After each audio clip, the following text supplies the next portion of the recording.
गिरीशजी चंडक, महाराष्ट्र साहित्य परिषदेच्या अध्यक्ष डॉक्टर श्रुतीश्री वडकबाळकर मॅडम, त्याचबरोबर या व्याख्यानमालेचे संयोजक तथा ट्रस्टचे विश्वस्त किशोरजी चंडक, याबरोबर महाराष्ट्र साहित्य परिषद शाखा सोलापूरचे पदाधिकारी, कार्यकारिणी सदस्य व आपण सर्व रसिक बंधू भगिनींनो, आपल्याला कल्पना आहे की कुठल्याही शहराची जी काही प्रतिमा असते ती प्रतिमा स्वाभाविकरित्या तिथं असलेल्या लौकिकदृष्ट्या, वस्तुनिष्ठदृष्ट्या ज्या काही इन्फ्रास्ट्रक्चरल डेव्हलपमेंटच्या अनुषंगानं असलेल्या विकासाच्या व्याख्याच्यावर निश्चित रूपानं करता येत असते आणि करतात.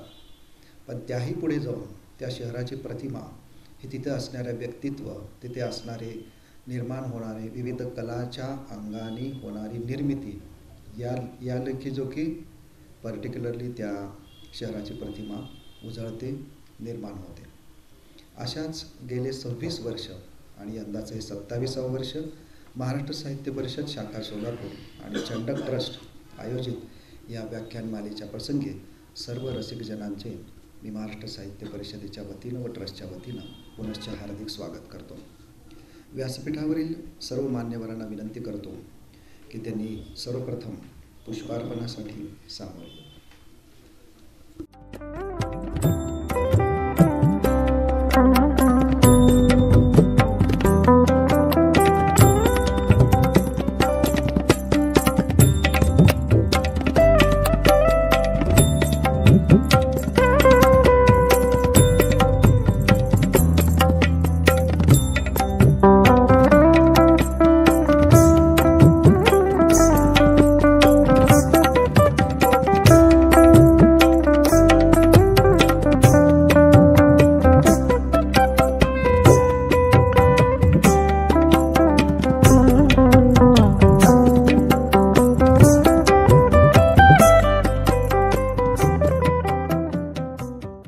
एखाद्या चांगल्या उपक्रमाची सुरुवात करणं हे जितकं महत्त्वपूर्ण असतं, त्याचप्रमाणे त्या उपक्रमात सातत्य राखणं आणि त्याच्यात नुसतं सातत्य राखणं नव्हे तर त्याच्यात विविधांगीपणा आणणं हे जितकं महत्त्वपूर्ण कार्य ट्रस्ट महाराष्ट्र साहित्य परिषद शाखा सोलापूरच्या संयुक्त विद्यमानं गेले 27 वर्ष करीत आहे.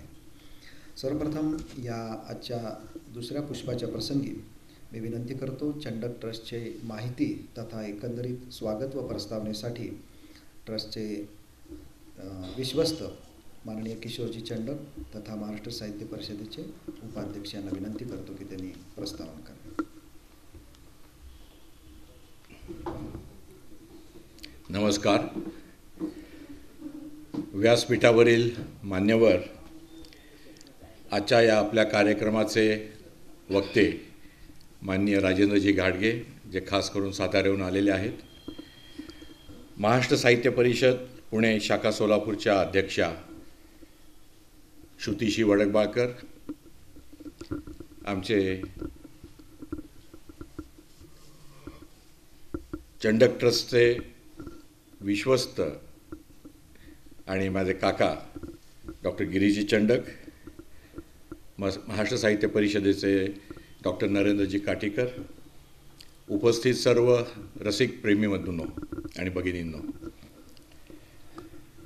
माझ्या दृष्टीने खरं म्हणजे आजचा हा विषय, कालचा आणि आजचा आणि उद्याचा, हे अतिशय मनाला भिडणारे असे विषय अनेक वर्षापासून डोक्यात घोळत होते की अशा विषयावर बोलणारे कोणतरी आपल्याला मिळायला पाहिजे म्हणून. खास करून ज्या महाराष्ट्रात आपण राहतो, ज्या शिवाजी महाराजांना आपण दैवत मानतो, त्यांनी कुठल्या परिस्थितीत राज्य निर्माण केलं आणि त्यानंतर कशा प्रकारे ते राज्य सांभाळणारी लोकं होऊन गेली त्यांनी काय काम केलं हे खरं म्हणजे आपल्याला खास करून शाळेपासून आत्तापर्यंत शिकवलंच गेलं नाही. ही खंत एक मनात होती की ह्या विषयावर कोणतरी बोलणारं, मनापासून बोलणारं माणूस मिळाला पाहिजे, आपल्याला वक्ता मिळाला पाहिजे. आणि खास करून मला असं प्रामुख्याने नेहमीच वाटत आलं की जी मंडळी आपलं स्वतःचं काम सोडून ह्या अशा विषयावर वर्षोनुवर्ष 30-30, 40-40 वर्ष संशोधन करतात, त्याच्यावर लेख लिहितात, पुस्तकं लिहितात, आणि आपण त्यांना बोलवल्यावर सरकार दरबारी आपण नेहमीच ऐकत आलो, नगरसेवक तुमच्या दारी, सरकार तुमच्या दारी.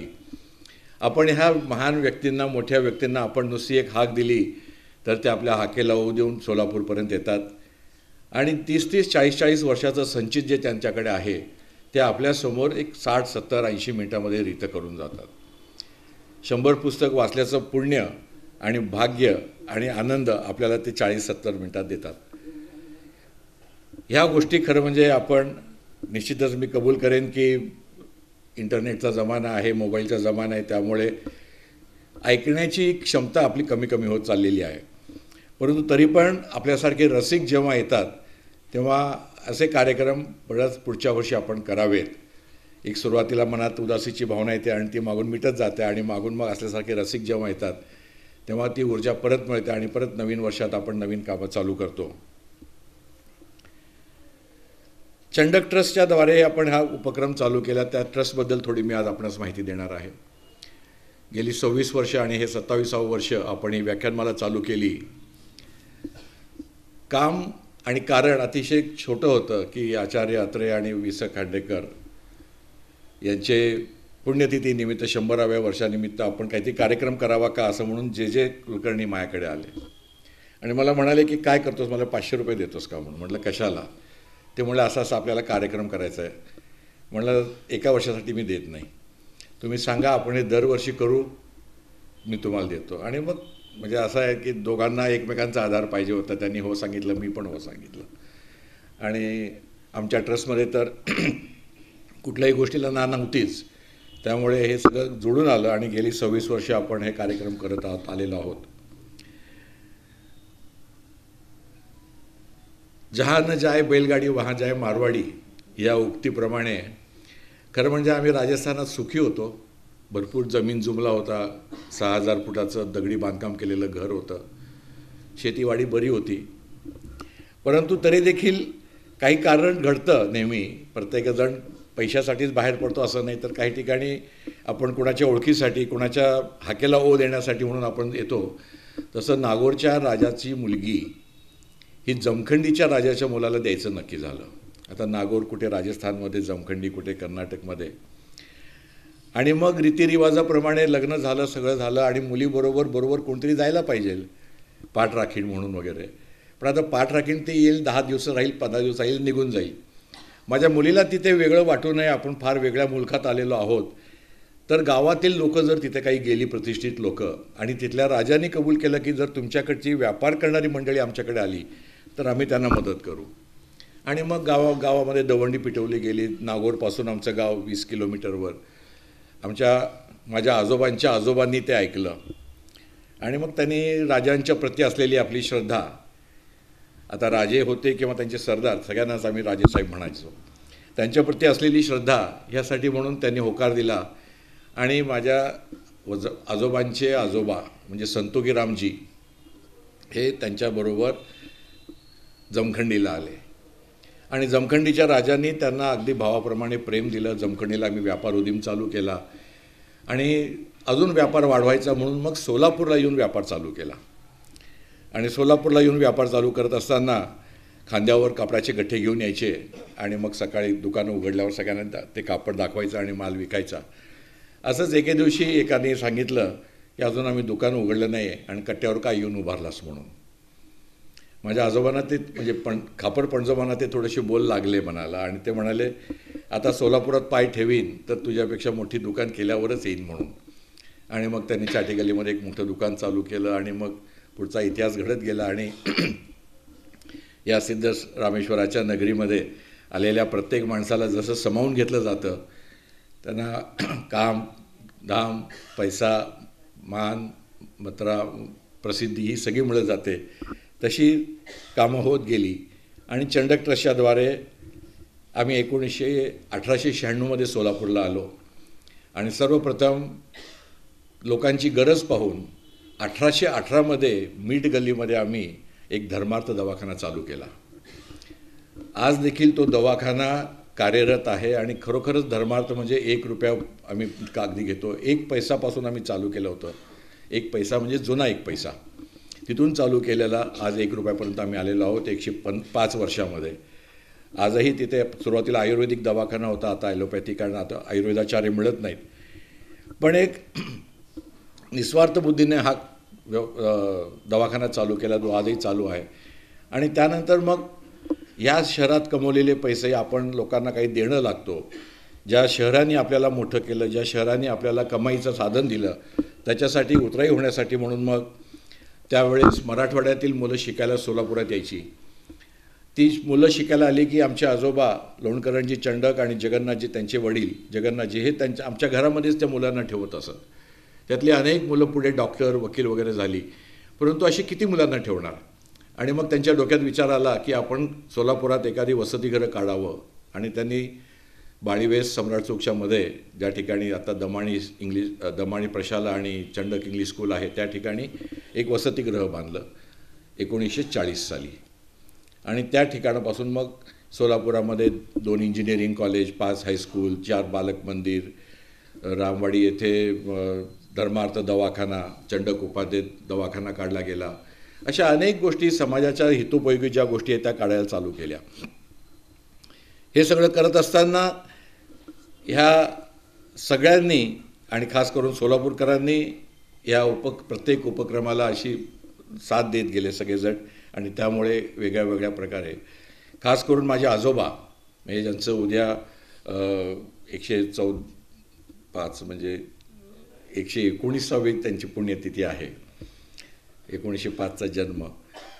तर तो 19 तारीख आम्ही 17, 18, 19 तारीख घ्यायचं कारण म्हणजे 19 तारखेला माझ्या आजोबांचा जन्मदिवस म्हणून. आणि विशेष म्हणजे त्यांची माहिती मी उद्याच्या व्याख्यानाच्या वेळेस दिली. आज मी फक्त चंडक ट्रस्टद्वारे काय काय काम झालं ते आपल्या सामने उभं राहिलो.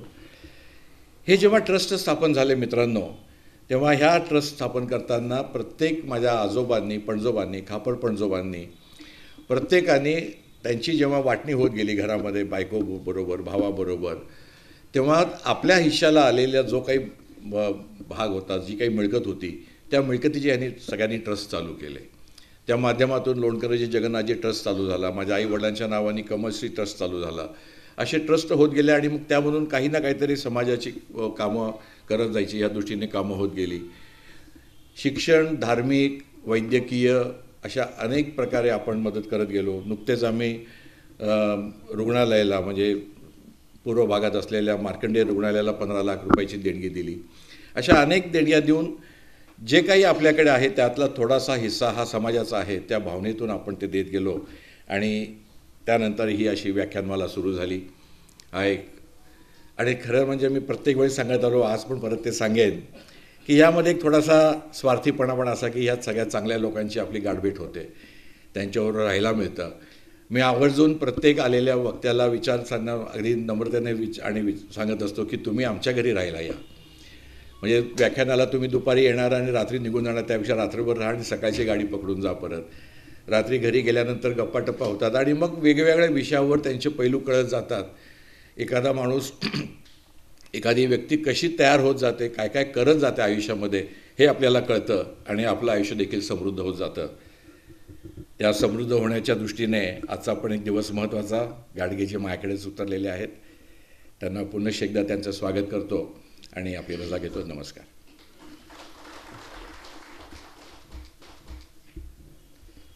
धन्यवाद सर. एकूणच व्याख्यानमालेच्या रूपानं साहित्य सेवा असेल, त्याचबरोबर शिक्षण, आरोग्य आणि इतर सामाजिक उपक्रम देखील चंडक ट्रस्ट हा नियमित रूपानं करत आलेले आहे आणि त्याचा लेखाजोखा सरांनी आता इथे आपल्याला सांगितलं. अतिथींचा सत्कार करण्याच्यासाठी मी महाराष्ट्र साहित्य परिषद शाखा सोलापूरच्या अध्यक्षा डॉक्टर श्रुतीशी वडकबाळकर आणि चंडक ट्रस्टतर्फे डॉक्टर गिरीजी चंडक यांना विनंती करतो की आजचे जे वक्ते आहेत श्रीयुत राजेंद्रजी घाडगे यांचा यथोचित सन्मान व स्वागत करावं.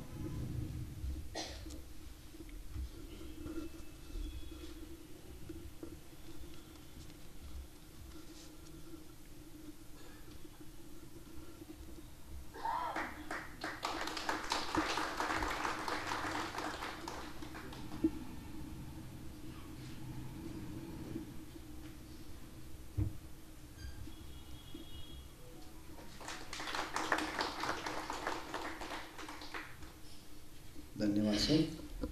एकूणच आजच्या आपल्या वक्त्यांना आपण ऐकणार आहोतच. त्यांचा विषय आहे महाराणी ताराबाई वाटचाल आणि राजनैतिक धोरण. त्यांचं एकूणच व्यक्तिमत्व हे संशोधन अंगाने जाणार आहे. ते साहित्यिक आहेतच, लेखक म्हणून त्यांचं लेखन हे विविधांगी रूपानं, पुस्तकाच्या रूपानं, सर्व वृत्तपत्रात, पश्चिम महाराष्ट्रामधील सर्व वृत्तपत्रामध्ये त्यांचं प्रसिद्ध झालेलं आहे. त्याचा धागा पकडून एक आजच्या दिनाच्या औचित्यपूर्ण क्षणी मी आपल्याशी सांगू इच्छितो की जर्मन संस्कृत पंडित होता एक हेनरिच रॉथ. 1620 साली आजच त्याचा जन्म झाला. पोर्तुगीज किंवा फारसी अशा भाषांबरोबर संस्कृत, लॅटिन, कन्नड, उर्दू अशा विषयांचा देखील त्यांनी अभ्यास केला.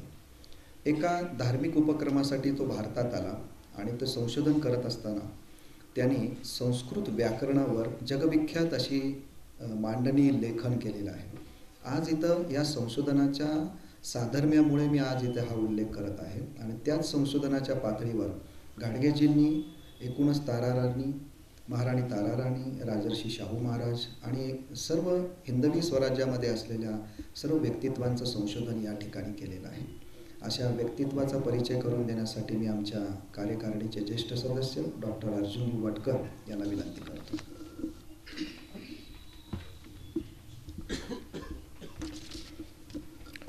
सभागृहाला नमस्कार. व्यासपीठावर बसलेल्या सर्व मान्यवरांनाही नमस्कार. आज लोणकरंजी चंडक ट्रस्टतर्फे आणि महाराष्ट्र साहित्य परिषद पुणे शाखा सोलापूर साहित्य परिषदेच्या वतीने आज इथे व्याख्यानमालेचं आयोजन करण्यात आलेलं आहे. व्यासपीठावर बसलेले किशोरजी चंडक, माजी मित्र राजेंद्रजी घाडगे, साहित्य परिषदेच्या अध्यक्षा श्रुतीश्री वडकबाळकर मॅडम आणि कोषाध्यक्ष नरेंद्रजी काटीकर, समोर बसलेले आपण सर्वजण. कोणत्याही शहराला एक सांस्कृतिक चेहरा म्हणतो आपण, तो असावा लागतो. खरं तर ऐतिहासिक चेहरा असतो, भौगोलिक चेहरा असतो, औद्योगिकरणाचाही चेहरा असतो, पण ज्या शहराचा सांस्कृतिक चेहरा हा लक्षात राहण्यासारखा असतो ते शहर एक ओळखण्यासारखं मानलं जातं. आणि ते शहर विचाराची भरणपोषण कसं करतं त्यावरही बरंचसं अवलंबून असतं. अशीच एक विचाराची भरणपोषण करणारी व्याख्यानमाला चंडक साहेब 27 वर्ष चालवत आहेत. आपल्याला 27 वर्ष हे काम करणं किती अवघड आहे हे आता तुमच्या लक्षात येईल की सतत व्यक्ती ठरवणं, त्यांची देखभाल करणं. आज त्यांचा परिचय जर पाहिला, त्यांनी जे कार्याचा, खरोखरच कौतुकास्पद वाटतं. एका कुटुंबानं आपल्यासाठी एवढं केलेलं आहे, त्याबद्दल त्यांना धन्यवाद देतो. आणि मला या व्याख्यानमालेतून एक सूचित करायचं आहे की महिलांना या 3 दिवसामधून अधोरेखित केलेलं आहे. की काल देवधर मॅडम देखील बोलल्या की स्त्रियांचं कायद्यातील योगदान. आज आहे ताराबाई राणी यांचं गुणकौशल्य किंवा प्रशासन. आणि उद्या आमचे मित्र नरेंद्रजी काळे बोलणार आहेत अहिल्याबाई होळकर यांच्याविषयी. म्हणजे महिलांना प्रमुख या ठिकाणी ठेवलेलं आहे. ही मला खूप गोष्ट आनंदाची वाटते. आजचे प्रमुख वक्ते, आज आपण याचा परिचय देण्यासाठी मी एक उभा आहे. मांडेश्री राजेंद्रजी घाडगे, त्यांचा विषय आहे महाराणी ताराबाई वाटचाल आणि राजनैतिक धोरण. राजेंद्रजी घाडगे युनायटेड इन्शुरन्समध्ये प्रशासकीय अधिकारी म्हणून त्यांनी कार्य केलेलं आहे. आणि त्यांनी आपली साहित्य साधना खालीप्रमाणे अधोरेखित मी करतो. त्यांचं राजर्षी शाहूंच्या स्फूर्तिकथा हे पुस्तक अत्यंत गाजलेलं आहे. त्याच्या 2 आवृत्त्या प्रसिद्ध झालेल्या आहेत. त्याचबरोबर राजनीतिज्ञ शहाजी महाराज हे संशोधनात्मक चरित्रही त्यांनी प्रसिद्ध केलेलं आहे.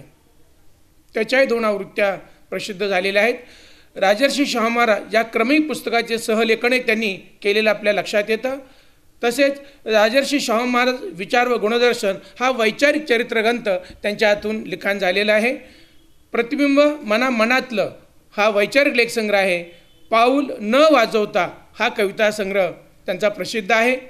प्रासंगिक वात्रटिका संग्रह, गंध मराठी, रंग मराठी, कविता संग्रह, म्हणजे असं चौरस असं हे व्यक्तिमत्व आपल्याला दिसून येतं. कविता आहे, त्याचबरोबर वैचारिक आहे आणि व्यक्तिचित्रणात्मक आहे आणि प्रबोधनात्मक देखील त्यांनी लेखन केलेलं आहे. दैनिक लोकमत, पुढारी, सकाळ, पुण्यनगरी, नवा काळ, ऐक्य, तरुण भारत, दिव्य मराठी, कृषीवल, सागर इत्यादी वृत्तपत्रे आणि विविध अशा दिवाळी अंकामधून त्यांचे विविध विषयावरील कथा, कविता, लेख व स्तंभलेखन प्रकाशित झालेले आहे असे आपणास दिसून येते. आकाशवाणी साताराच्या माध्यमातून कथा, कविता तसेच कौटुंबिक श्रुतिकांचे सादरीकरण त्यांनी केलेले आहे. राजनीतिज्ञ शहाजी महाराज, राजमाता जिजाऊ साहेब, छत्रपती शिवाजी महाराज, छत्रपती संभाजी महाराज, राजर्षी शाहू महाराज आदी व्यक्तिरेखावर आधारित असे 300हून अधिक व्याख्यानं त्यांनी दिलेली आहेत. म्हणजे मोठी व्याख्यानांची त्यांची परंपरा आहे. आणि ह्या सृजनशील साहित्यिकाचा त्यांनी जे काही निर्माण केलं साहित्य दरबारामध्ये, त्याला मुजरा म्हणून महाराष्ट्रातून अनेक पुरस्कार दिलेले आहेत, मिळालेले आहेत. त्याचा गुणगौरव कसा केलेला आहे मी पुरस्काराच्या रूपाने या ठिकाणी सांगतो. त्यांच्या पहिल्या पुस्तकाला महाराष्ट्र राज्य शासनाचा उत्कृष्ट वाङ्मय निर्मिती पुरस्काराने त्यांना सन्मानित करण्यात आलेला आहे. त्याचबरोबर अभिजात साहित्य पुरस्कार सातारा यांनी देखील त्यांना सन्मानित केलेला आहे. लोकहितवादी पुरस्कार कामगार कल्याण मंडळ मुंबई हाही पुरस्कार त्यांना प्राप्त झालेला आहे. काव्यश्री पुरस्कार फ्रेंड सर्कल संस्था पुणे यांच्यातर्फे त्यांचा गुणगौरव केलेला आहे. सातारा गौरव पुरस्कार स्टेप अप फाउंडेशन सातारातर्फेही त्यांना पुरस्कार देऊन सन्मानित करलेला आहे.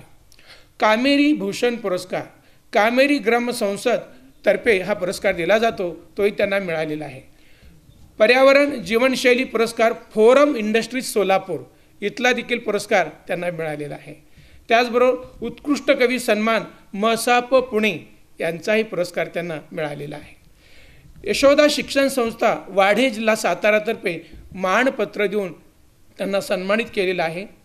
राजर्षी शाहू छत्रपती फाउंडेशन कोल्हापूरतर्फे मानपत्र देऊन त्यांचा यथोचित गौरव करण्यात आलेला आहे. कादंबरीकार हना आपटे हा विशेष पुरस्कारही त्यांना मिळालेला आहे.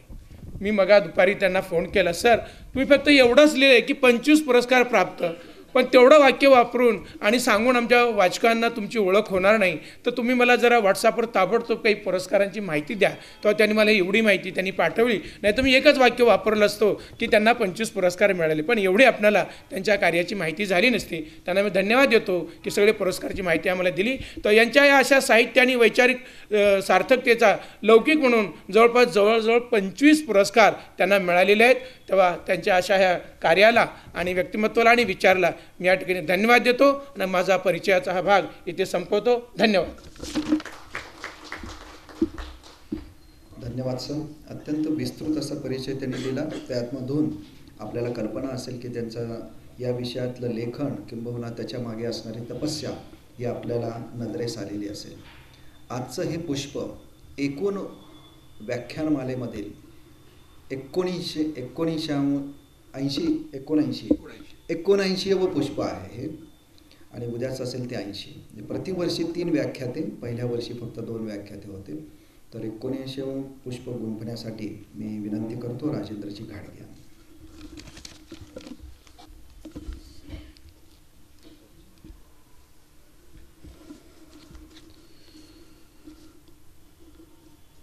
नमस्कार. लोणकरंजी जगन्नाथजी चंडक चॅरिटेबल ट्रस्ट या संस्थेचे चेअरमन आदरणीय श्रीमती मालती रामचंद्र भंग पुणे, सचिव आदरणीय डॉक्टर गिरीश लोणकरं चंडक सोलापूर, विश्वस्त श्री किशोरजी श्री वल्लभ चंडकजी सोलापूर. त्याप्रमाणे कार्यकारी मंडळ सदस्य राहुल विठ्ठलदास चंडक, मनीष गिरीश चंडक, राजेश मुकुंदलाल चंडक, राजेंद्र पुरुषोत्तम सारडा, प्रकाश रामचंद्र भंग, उज्ज्वल रामविलास लाहोटी, सुनील पांडुरंग मंत्री, मृणाल किशोर चंडक हे सर्व मंडळी जी सामाजिक जाणीवेतून काम करत आहेत, ही सर्व मान्यवर, त्याचप्रमाणे महाराष्ट्र साहित्य परिषद शाखा सोलापूर च्या अध्यक्षा डॉक्टर श्रुतिश्री वडकबाळकर, उपाध्यक्ष माननीय दत्ता सरोसे, कार्याध्यक्ष किशोर चंडकजी, प्रमुख कार्यवाह मारुती कटकधोंड, कार्यवाह राजेंद्र भोसलेजी, कोषाध्यक्ष डॉक्टर नरेंद्र काटीकरजी, त्याचप्रमाणे कार्यकारिणी सदस्य ॲडव्होकेट जे कुलकर्णी, वंदना कुलकर्णी, डॉक्टर सुवर्णा गुंड, डॉक्टर अर्जुन भटकर, शोभा बोल्ली, फैयाज शेख, डॉक्टर देविदास गुरव, गोविंद काळे आणि आपण उपस्थित सर्व मान्यवर, माझ्याही विनंतीला मान देऊन उपस्थित राहिलेले शोभा मोरे मॅडम आहेत, श्रुतीजी मॅडम आहेत आणि युनायटेडचं कोण कोण आलं आहे, छान, प्रशांत कुलकर्णी आहेत, काळेजी आहेत, ए आर कुलकर्णी आहेत. आपणा सर्वांना मनपूर्वक धन्यवाद. सरांनी खंत व्यक्त केली हे बरोबरच आहे, कारण तळमळीने इतकं कार्य करत असताना समाजानं प्रतिसाद किती द्यावा हे अपेक्षा बाळगू नये का? कशासाठी करायचं हे? एक कार्यक्रम कुठलाही घ्या, घरातला घरगुती कार्यक्रम घ्या, त्याच्यामागं किती कष्ट घ्यावे लागतात आपल्या सगळ्यांना माहिती आहे. आणि मग किशोरजी इतकी धडपड करत असताना सोलापूर हे सांस्कृतिक ठेवा आहे, म्हटलं तर शहर आहे, ऐतिहासिक ठेवा आहे आणि मला ही खंत वाटली थोडी, पण असू द्या. सर, हा अनुभव सगळीकडेच येतो, सगळीकडेच आपल्याला, म्हणजे तुम्हाला एकच उदाहरण सांगतो.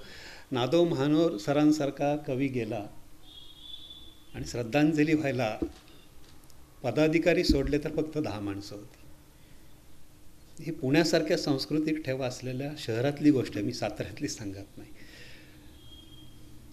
आपण कुठं कमी पडतो हाही प्रश्न पडतो. खरं तर आपण कमी पडत नाही आहे. माध्यम आली, अमुक आलं, तमुक आलं. आपण सर आता किती ठिकाणी पोचले, फोनच्या माध्यमातून पोचले, व्यक्तिशः त्यांचा संबंध भरपूर संस्थांशी निगडीत आहेत ते. असो, त्याविषयी मी फक्त खंतच व्यक्त करतो, कारण वेळ नको जायला.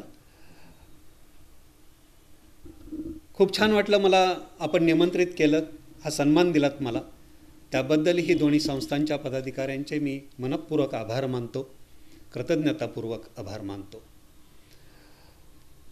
महाराणी ताराबाई, खरं तर मी इतिहासाकडं का वळलो असा मला अनेकदा प्रश्न पडायचा, की काय कारण, म्हणजे कशासाठी वळलो असं अनेकदा वाटायचं, की लिहिताना वाचताना काहीची मतं असं वाटायचं की नकोच लिहायला कधी कधी.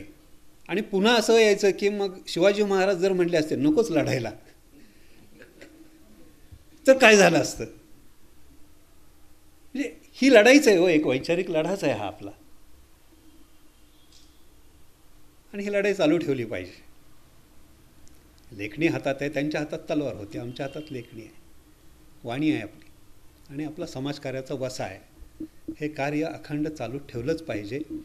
आणि जिथं नैतिकता जोपासली जाते तिथं कधीही अपयश येत नाही.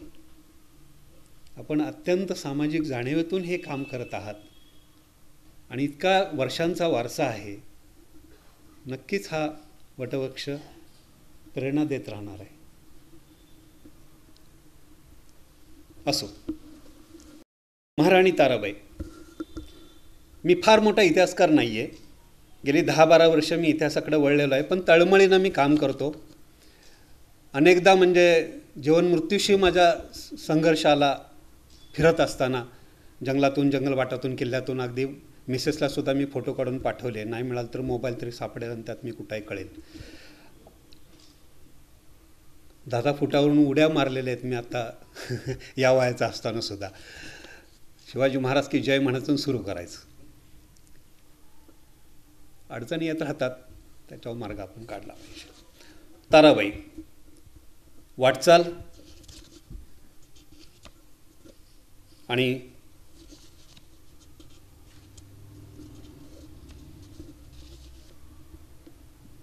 त्यांची एकूणच म्हणजे राजनैतिक धोरण, गड किल्ल्यांविषयी धोरण असेल, प्रशासनिक धोरण असेल, त्या अनुषंगानं वाटचाल म्हणाल तर अतिशय संघर्ष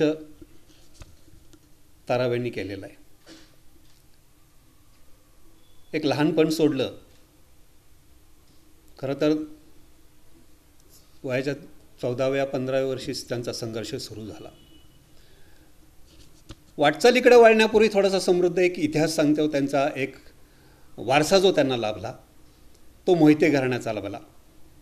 ताराबाई म्हणजे शिवाजी महाराजांच्या सुनबाई, शिवाजी महाराजांच्या पत्नी सोयराबाई यांचे सुपुत्र राजाराम यांच्या पत्नी, हिंदवी स्वराज्याचे पहिले सरसेनापती हंबीरराव मोहिते यांच्या या कन्या.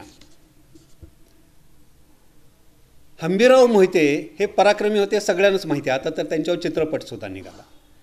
पण हंबीरराव मोहिते घराण्याचा वारसा हा मालोजी राजे म्हणजे शिवाजी महाराजांचे आजोबा त्यांच्याही अगोदरच्या काळापासून चालू आहे. 1565 ते 1585च्या दरम्यान हुसेन निजामशहा आणि पहिला मुर्तजा निजामशहा या काळात रतोजी मोहिते नावाचे पंजोबा हंबीरराव मोहित्यांचे आपला पराक्रम गाजवत होते निजामशाहीमध्ये. आणि त्यावेळेला निजामशाहीमध्ये बंड निर्माण झालं. ते इतकं निर्माण झालं मोठं की निजामशाह जिवंत राहतोय की नाही असा प्रश्न पडला. आणि ह्या रतोजी मोहितेंनी ते बंड मोडून काढलं, निजामाचा जीव वाचवला. आणि त्यावेळेला निजामानं त्यांना बाजी हा किताब दिला. तेव्हापासून बाजी हा किताब मोहिते घराण्याला लावला जातो, मोहिते घराण्यातील पराक्रमी पुरुषांना. ह्या रतोजीचे जे मुलगे होते त्यापैकी तुकोजी एक मुलगा होता. हा तुकोजीसुद्धा पराक्रमी निघाला. आणि हे सगळे युद्ध मोहिमेवर जात असत. ते जाता जाता कराडजवळ तळबीड म्हणून गाव आहे, ते आत्तासुद्धा मोहित्यांचे वंशज राहतात तिथं हंबीररावांचे. त्या तळबीडजवळ पोचले. तळबीडला त्यावेळेला चव्हाणांची पाटीलकी होती. ती एक डोमुगडे नावाच्या सरदारानं मोडून काढली, त्या गडीवर हल्ला केला आणि चव्हाणांचं कुटुंब उद्ध्वस्त केलं. चव्हाणांच्या सरदार चव्हाणांना ठार मारलं त्यानं आणि ती पाटीलकी बळकावली. नुसती पाटीलकी बळकावली नाही तर त्यानं जुलूम करायला सुरुवात केली, म्हणजे मोगल बरे म्हणायची वेळ आली इतका ह्या डोमुगडे पाटलांना रयतेचा छळ सुरू केला. आणि ही गोष्ट ह्या तुकोजी पाटलांच्या कानावर गेल्यानंतर ते तळबीडला पोचले. लोकांनी त्यांच्या पुढं हातपाय पसरले आणि सांगितलं की आमची ही तळबीडची पाटीलकी भले तुम्ही घ्या, पण ह्या डोमुगडे पाटलाचा मोड करा. आणि मग तुकोजी पाटलांनी डोमुगडे पाटलाच्या गडीवर हल्ला केला, त्याला ठार केला. आणि तळबीडच्या गावकऱ्यांनी शिफारस केली निजामशहाकडं की ह्या तुकोजींना पाटीलकी जातो. पाटीलकी ही गोष्ट खूप मोठी आहे. म्हणजे सातारच्या छत्रपती शाहू महाराजांना आडनाव पाटील लावावं असं वाटत होतं, इतकी मोठी पाटीलकी गोष्ट आहे. आणि मग ती तुकोजींना मिळाली. तुकोजींना पुढं 2 मुलगे झाले, धारोजी आणि संभाजी. ते शहाजी महाराजांच्या काळात शहाजीराजांच्या सालपेच्या लढाईत त्यांना सहकार्य त्यांनी केलं. 3री मुलगी होती तुकाबाई. ह्या तुकाबाईचा विवाह ह्या दोन्ही बंधूंनी शहाजीराजांशी लावून दिला. आणि एक नातेसंबंध घट्ट करण्यामागं भूमिका ही होती शहाजीराजांची की बाबा एक मराठ्यांचं बळ वाढलं पाहिजे. निजामशाही असू द्या, आदिलशाही असू द्या, ही परकीय मुस्लिमांची राजवट आहे. इथल्या देशीय लोकांचं काहीच शिल्लक राहत नाही. आपण फक्त लढतोय आणि त्याच्या हुकुमाखाली राहतोय, एक गुलामासारखा आपण जगतोय कितीही पराक्रम गाजवला तरी. ही शहाजीराजांना न पटणारी गोष्ट होती. आणि त्यामुळं ते नातेसंबंधांच्या अनुषंगानं त्या काळात विवाह मराठ्यांचे 4-4, 5-5, 6-6, 7-7 व्हायचे. तसं हे तुकाबाईचा विवाह शहाजीराजांशी झाला.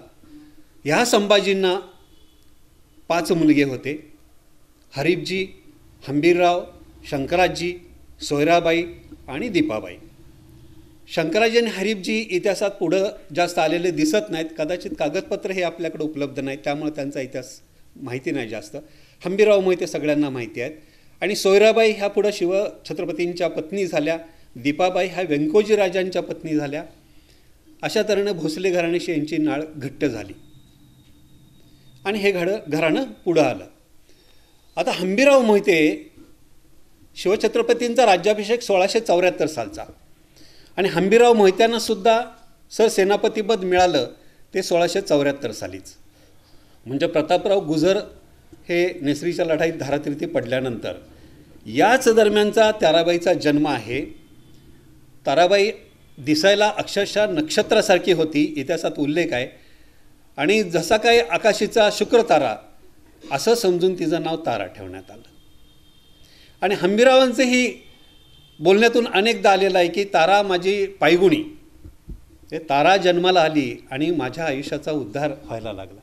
म्हणजे मुलगी जन्माला आली हा विचार मुलीच्या विषयी इतका आदरातिथ्यानं किंवा कौतुकानं किंवा अभिमानानं त्यावेळेला सुद्धा एखाद्या वडिलांनं बोलून दाखवावा ही सामान्य गोष्ट नाही आहे. आता हंबीरराव तळबीडला होते, कदाचित ताराबाईंचा जन्म तिथंच झाला असावा, परंतु रायगड तयार झाला, रायगडाचं बांधकाम झालं, महाराजांचे वाडे तयार झाले, राणीवशांचा सगळा राजवाडा तयार झाला. तसंच प्रधान मंडळातली जी अष्टप्रधान मंडळातले सगळे मंत्रिमंडळ होते यांचेही वाडे रायगडावर होते. साहजिकच हंबीरराव मोहितेसुद्धा रायगडावरच राहत होते आणि त्यामुळं ताराबाईचं लहानपण आहे, बालपण आहे हे रायगडावर घडलेलं आहे. आता रायगडावर 1674 पासून शिवाजी महाराजांच्या मृत्यूपर्यंत 6 वर्षाची ताराबाई आहे. भले पहिल्या 3-4 वर्षात ती लहान असेल, पण शेवटच्या 2-3 वर्षात तरी तिच्या मनावर, तिच्या व्यक्तिमत्वावर शिवरायांचा नक्कीच प्रभाव पडला असेल. लहान मुलांवर प्रभाव हा आपल्या घरातल्या संस्कारांचाच पडत असतो. आईवडिलांचं वागणं बोलणं ही लहान मुलं ऑब्झर्व करत असतात, पाहत असतात, निरीक्षण करत असतात. तुम्ही एखादी गोष्ट तशी केली तर मुलं तशीच करतात.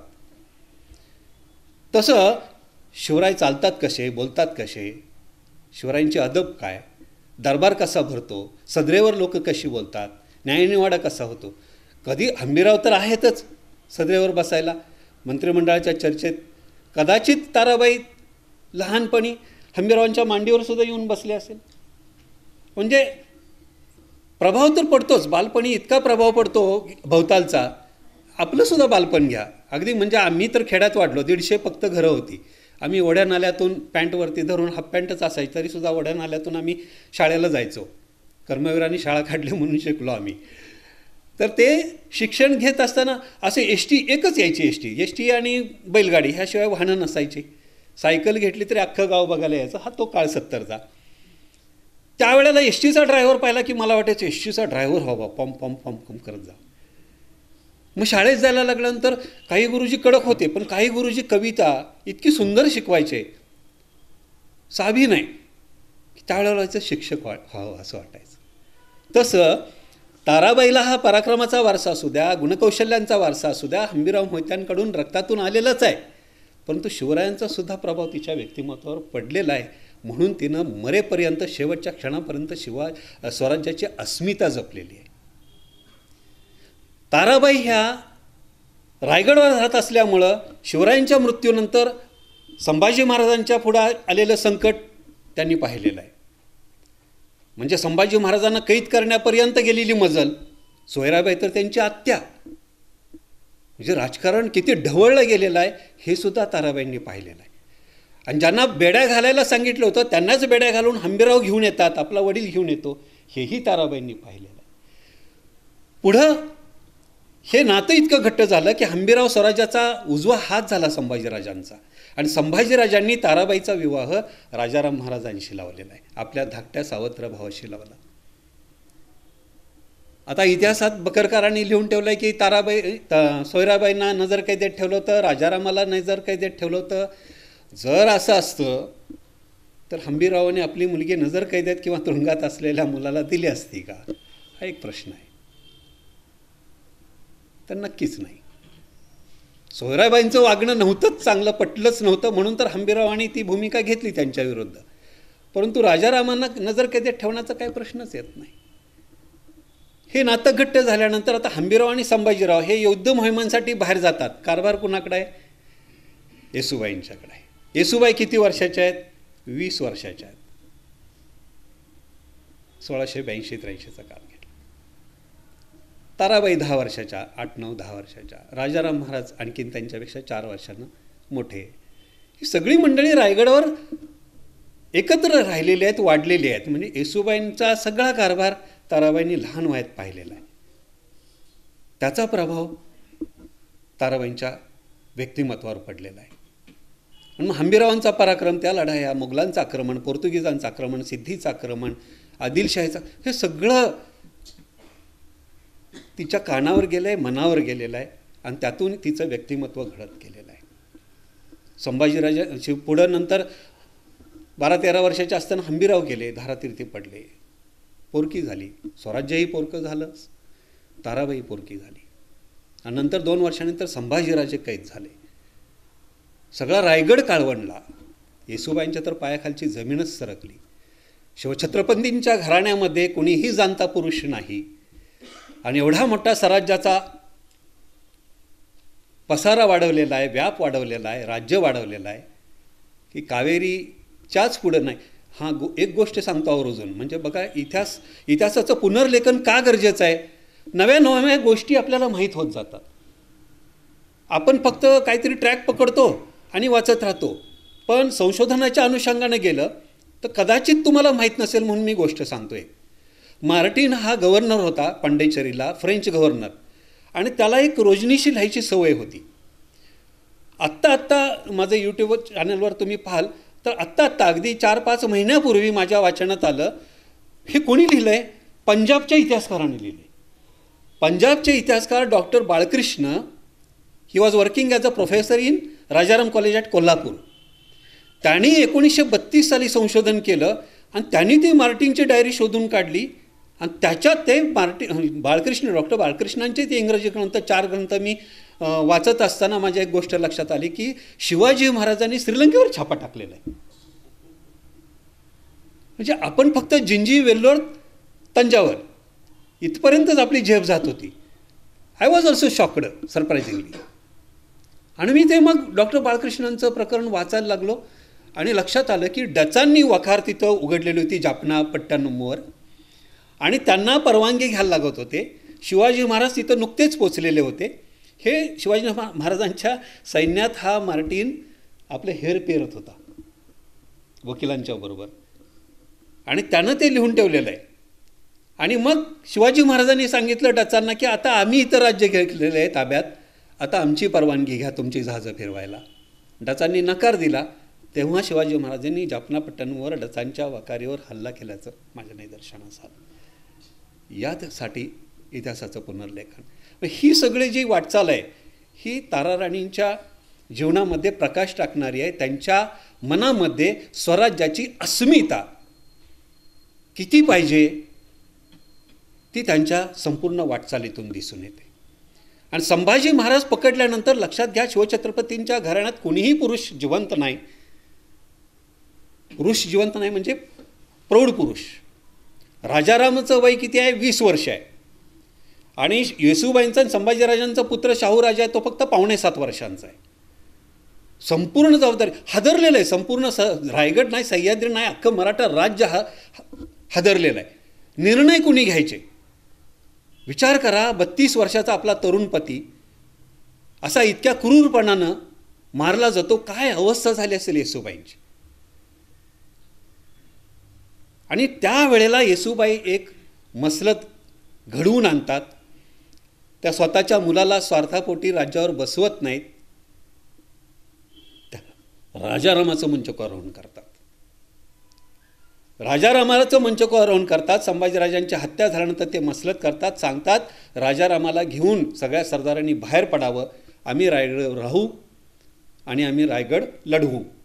तुम्ही बाहेर पडा, जिंजीपर्यंत जा, मोगलांशी लढा, मोगलांना नामोहरम करा आणि संधी मिळाली की आम्हाला रायगडातून बाहेर काढा. सांगणं सोपं आहे हो, मसलत करणंही सोपं आहे. पण ही मसलत येसूबाईंची, हीच मसलत औरंगजेबाला 27 वर्ष छळत राहिलेली. ही मसलत केली नसती तर राजाराम आणि ताराबाई सुद्धा बाहेर पडले नसते. जसे शाहूराजे आणि येसूबाई कैदेत राहिले तसा अख्खा रायगडाला वेढा पडलाच लगेच. सगळं कुटुंब अडकलं असतं. आणि सगळं कुटुंब अडकायला नको, राज्य राहिलं पाहिजे, स्वराज्य टिकलं पाहिजे म्हणून येसूबाईंनी ही मसलत केली.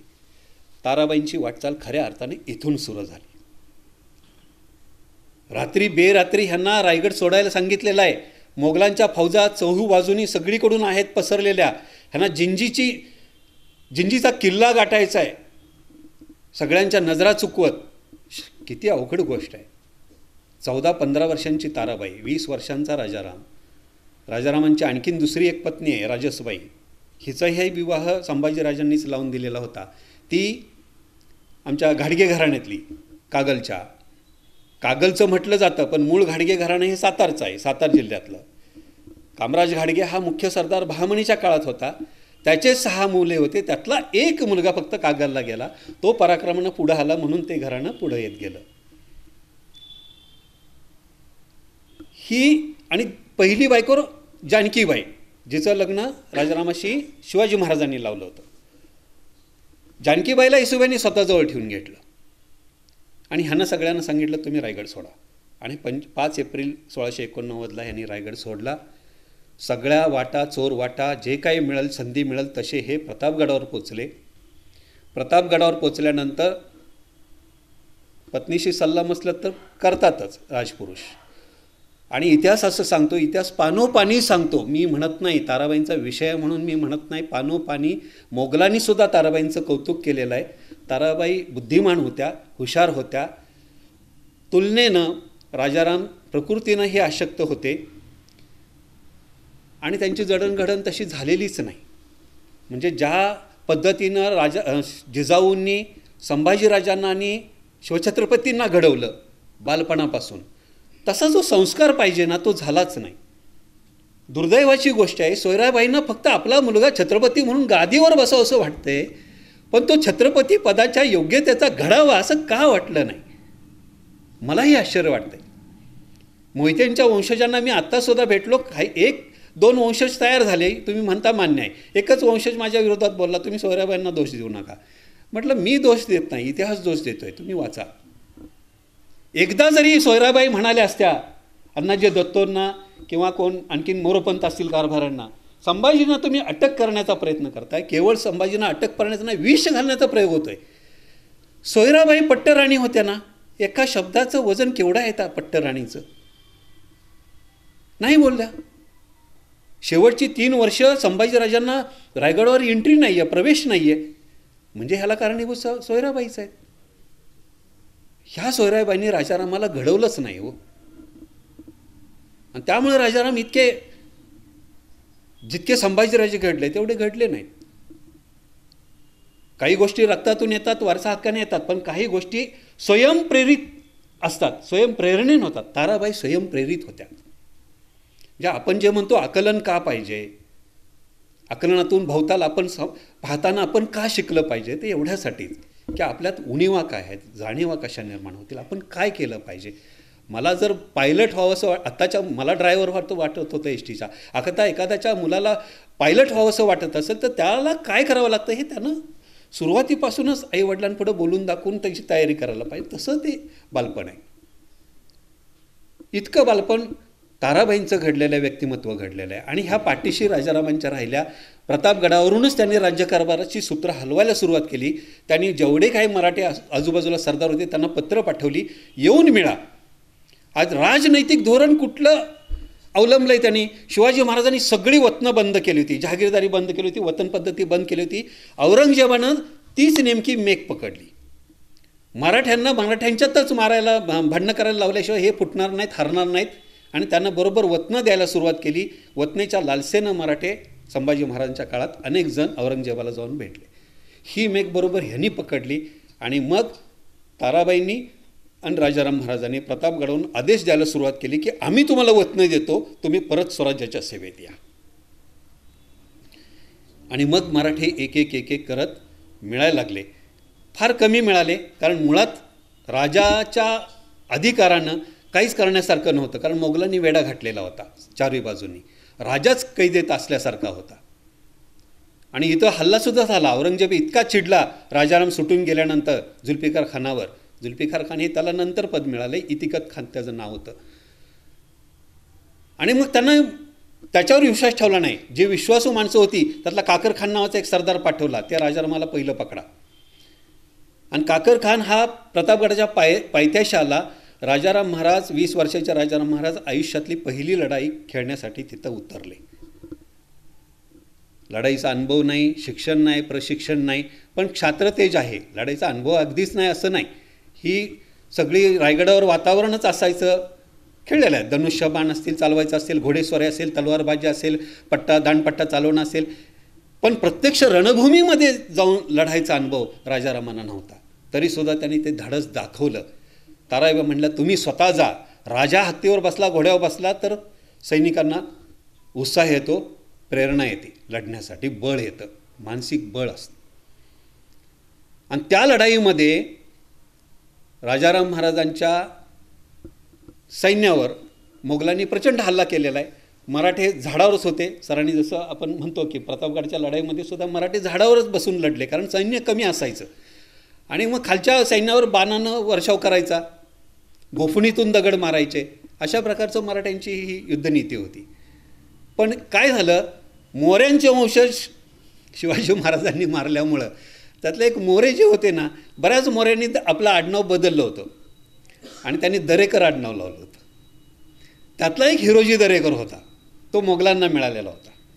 त्याच्या डोक्यात एक जळबाळ होता, शिवाजी महाराजांनी आमचे वंशज संपवले, ह्यांचा वंशज संपवायचा.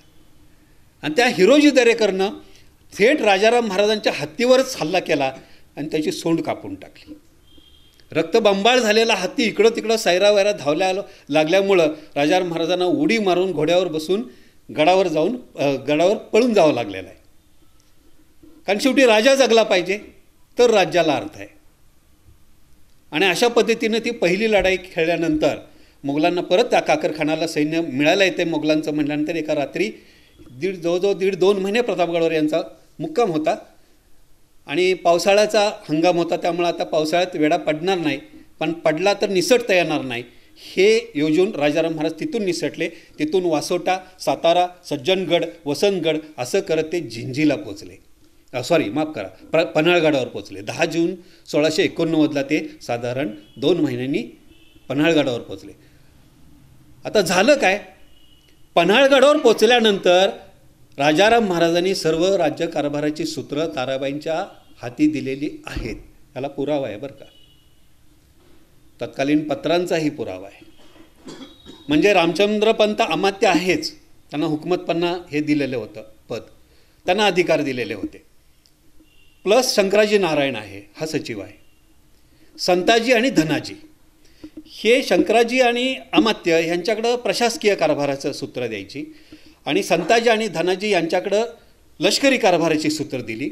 आणि या सगळ्यांवर नियंत्रण ठेवण्याचं, आदेश देण्याचं किंवा लष्करी योजना मोहिमा राबवण्याची सगळी सूत्र ताराबाईंच्याकडे आहेत.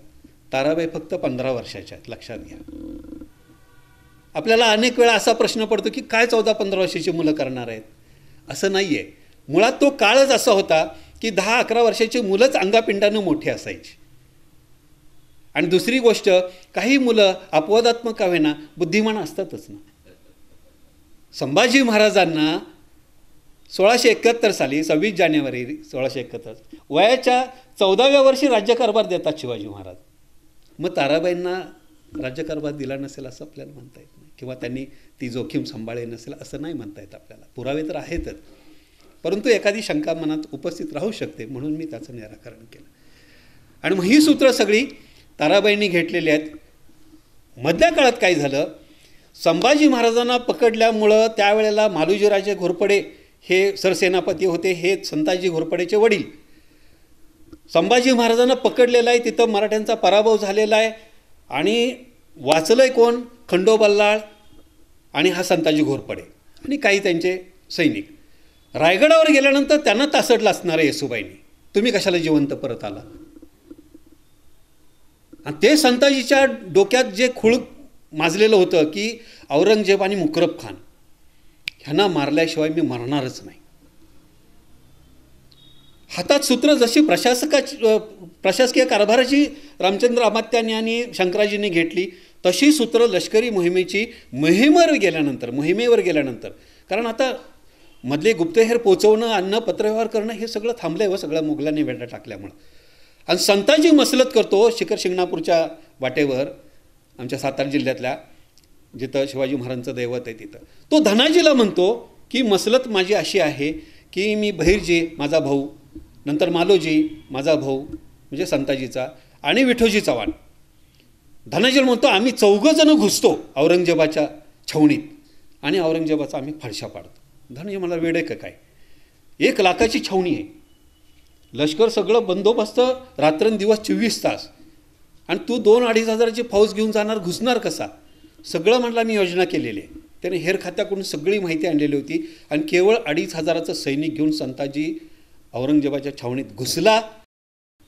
दुर्दैवानं आणि औरंगजेबाच्या सुदैवानं तो त्या तंबूत झोपलेला नव्हता. त्याचे तो हुशार होता. एक तंबू करायचा, त्याला सोन्याचा कळस बांधायचा, दुसरा तसाच करायचा, तिसरा तसाच करायचा आणि तंबूत असायचे आणि कुठल्या नेमक्या तंबूत तो झोपला हे कळलं नाही. आणि त्यामुळं संताजींना रागाच्या भरात या संताजी विठोजी भैरोजी मालोजींनी ते सोन्याचे 2 कळस कापून आणले आणि तिथं हल्लाबोल केला. तेवढ्या एका घटनेनं मोगल इतके लेचेपेचे झाले, खुद्द औरंगजेबाला आयुष्यभर झोप लागलेली नाही. ही जी दहशत बसवली संताजीनं. पुन्हा तो गेला रायगडावर, हल्ला केला त्यानं रायगडच्या पायथ्याशी जुल्फिकार खानावर. त्याचे 5 हत्ती, काही घोडे, त्याची काही दौलत जप्त केली आणि राजाराम महाराजांच्या पुढ्यात आला. हे सगळे अवाक झाले. हो, हे काय होतं आहे, म्हणजे शक्यच नव्हतं, जे कल्पनेत नव्हतं. औरंगजेबाला मारण्याचा आग्र्याला गेल्यानंतर तसा प्रयत्न शिवाजी महाराजांचा होता की संधी मिळावी, पण ती मिळाली नाही. ती संताजीनं शोधली, गाठली संधी, पण दुर्दैव. आणि मग हे 4 महिने पावसाळ्याचे गेल्यानंतर इथं राजाराम महाराजांनी दसरा साजरा केलेला आहे, नवरात्र साजरं केलं आहे. नवरात्रात अनुष्ठान देवीचं करत होते. तुळजाभवानीला मद्याचा आणि मांसाचा नैवेद्य दाखवला जात होता पूर्वी. आता इंदोरच्या काळभैरवाचा फक्त मांसाचा नैवेद्य बंद केलेला आहे, मद्याचा नैवेद्य आजही दाखवला जातो. ही प्रथा होती. म्हणजे राजाराम महाराजांच्या काळात हे सगळं ॲक्सेप्ट केलं आहे आणि संभाजी महाराजांनी शाक्त पंथ स्वीकारला, अमकं केलं तमकं केलं, म्हणजे त्यांची बदनामी. म्हणजे इतिहासकार कशी वळणं घेतात ही दुर्दैवाची गोष्ट आहे. म्हणून आपल्याला हे जे काय जे आहे ना, हा माहोल का जमत नाही, ह्या इतिहासांच्या ह्या भानगडीमुळं जमत नाही. खरं काय ते इतिहास मांडला जात नाही, पुराव्यानिश्चय मांडला जात नाही, ऐकला जात नाही, वाचला जात नाही.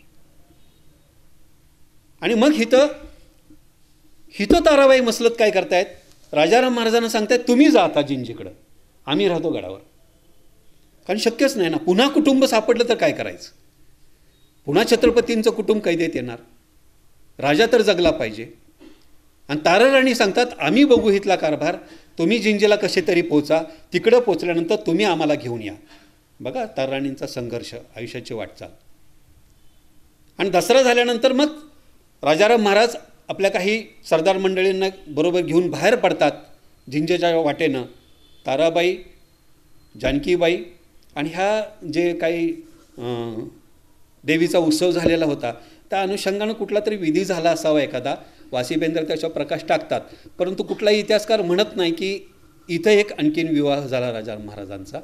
पण मला शंका आहे, कारण यादव दप्तरात गिरजोजी यादव हा अंतःपुराचा म्हणजे राणी वसा जो आहे राजाराम महाराजांचा त्यांचा रक्षक होता, हा अंगरक्षक होता. म्हणजे अंगरक्षक म्हणजे संपूर्ण वाड्याचे रक्षण, त्याचं जबाबदारी पूर्ण राण्यांच्या सैनिक 2-2.5 हजार सैनिक घेऊन. त्याचा हा प्रमुख आहे सर हवालदार, अत्यंत विश्वासू माणूस. यादव म्हणजे आपल्या दौलताबादच्या यादव कुळातलं यादव. त्याच्या दप्तरात ही नोंद आहे, ह्या 3 राण्या तिथं होत्या. डॉक्टर जयसिंगराव पवार सांगतात की ह्या खानविलकर घराण्यातल्या आहेत. तर असू द्या कुठल्याही घराण्यातल्या, पण 3 स्त्रिया राजाराम महाराजांच्या विशाळगडावर राहिलेल्या होत्या आणि हे जिंजीच्या प्रवासात गेले. जिंजीच्या प्रवासात 2 महिन्यानंतर ते जिंजीवर पोचले. ते कसे पोचले, तो कसा प्रवास आहे, खरं सांगू का, ताराबाई आणि हा ताराबाईंच्या जीवनाची वाटचाल सांगायची म्हटलं तर सर लागोपाठ 5 व्याख्यानं कमीत कमी घेतली पाहिजेत. कधी कधी काही मुद्दे सुटतात आणि काही गोष्टी महत्त्वाच्या सांगायला मला वेळेअभावी माघार घ्यावी लागते. तर हे इतका हे वाटचालीचा प्रवास आहे. राजाराम महाराज एकदा कैदेत सापडले मोगलांच्या. जसं शिवा काशीदानं वेषांतर करून शिवाजी महाराजांचं वेश घालून शिवाजी महाराजांचा जीव वाचवला, तसं शिवमोग्याच्या इथं तुंगभद्रा नदीच्या काठी राजाराम महाराजांच्या जिथं त्यांचा तळ होता तिथं मोगलांनी अब्दुल खानाच्या नावानं सरदारानं छापा टाकला. मराठी 300 होते, ह्याचे 3000 होते आणि अचानक रात्री अंधारात छापा पडलेला आहे. बरेचसे मराठे कापून काढलेले आहेत मोगलांनी. या वेळेला भैरजी घोरपडे हा संताजी घोरपडेचा भाऊ आहे, त्यानं राजाराम महाराजांचा पोशाख बदलला आणि तो दुसऱ्या एका मुलाला घातला आणि ह्या खऱ्या राजाराम महाराजांना खांद्यावर टाकून ते पळून गेले. काही ठिकाणी नदीतनं पोहून गेलेत त्या तुंगभद्रेच्या. पुढं ही बातमी औरंगजेबाकडे पोचली. बरं झालं, सगळ्यांनी आनंदोत्सव सुरू केला. कदाचित याच घटनेमुळं, याच अफवेमुळं येसूबाईंनी रायगड सोडला असावा असा माझा तर्क आहे. कारण ज्या येसूबाई 8 महिने रायगड सोडत नाहीत, आता राजारामारच ऐकले सापडले, काय करायचं. आणि इथं रायगड येसूबाईंच्या ताब्यातून गेलेला आहे, त्यांनी सोडलेला आहे, तह केलेला आहे. येसूबाईंनी सुद्धा बोलणी केलेली आहेत, जुल्फिकार खानाशी केलेले आहेत. औरंगजेबाची मुलगी होती झिनतुन्निसा, तिच्याशी बोलणी केलेली आहेत. ते अलमगिरीमध्ये वाचायला मिळतं, मोगलांच्या इतिहासामध्ये वाचायला मिळतं. स्वतः जुल्फिकार खान आणि औरंगजेबाची मुलगी झिनतुन्निसा ह्यांनी कुराण हा मुसलमानांचा पवित्र ग्रंथ मानला जातो, त्याच्यावर शपथ घेऊन सांगितलेलं आहे की तुमच्या अब्रूला आणि जीवाला कसल्याही प्रकारे धक्का लागणार नाही. औरंगजेबाचं आज्ञा असल्याशिवाय अशा प्रकारची शपथसुद्धा त्यांचं घेण्याचं धाडस झालं नसतं. आणि मग येसूबाई त्यांच्या कैदेत गेलेल्या आहेत. पुढे एक प्रसंग आला, तिथंही खंडोबालाळानं राजाराम महाराजांचा जीव वाचवला आहे. वेळेअभावी मी ते प्रकरण सांगत नाही. अशा प्रकारे 2 महिन्याचा खडतर प्रवास करत राजाराम महाराज जिंजीवर पोचले. येसूबाई औरंगजेबाच्या कैदेत आल्या.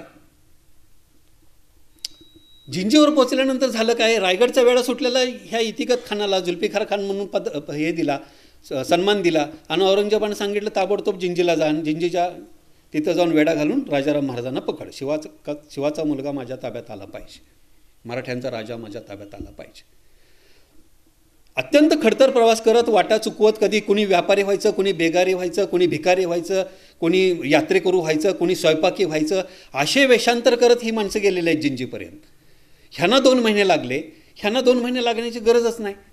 घोडेस्वारीवरनं जाणार, सरळ मार्गाने जाणार आहेत. महिन्याभरात हे पोचले. त्यांनी जिंजीला वेढा घातला. जिंजीला वेढा घातल्यानंतर पुन्हा राजाराम महाराज हतबल झाले. निर्णय घ्यायला कोणी नाही आहे. शिवाजी महाराजांच्या काळात वडीलधारी माणसं होती. शहाजी महाराजांनी बेंगलोरहून ती खास पाठवलेली होती.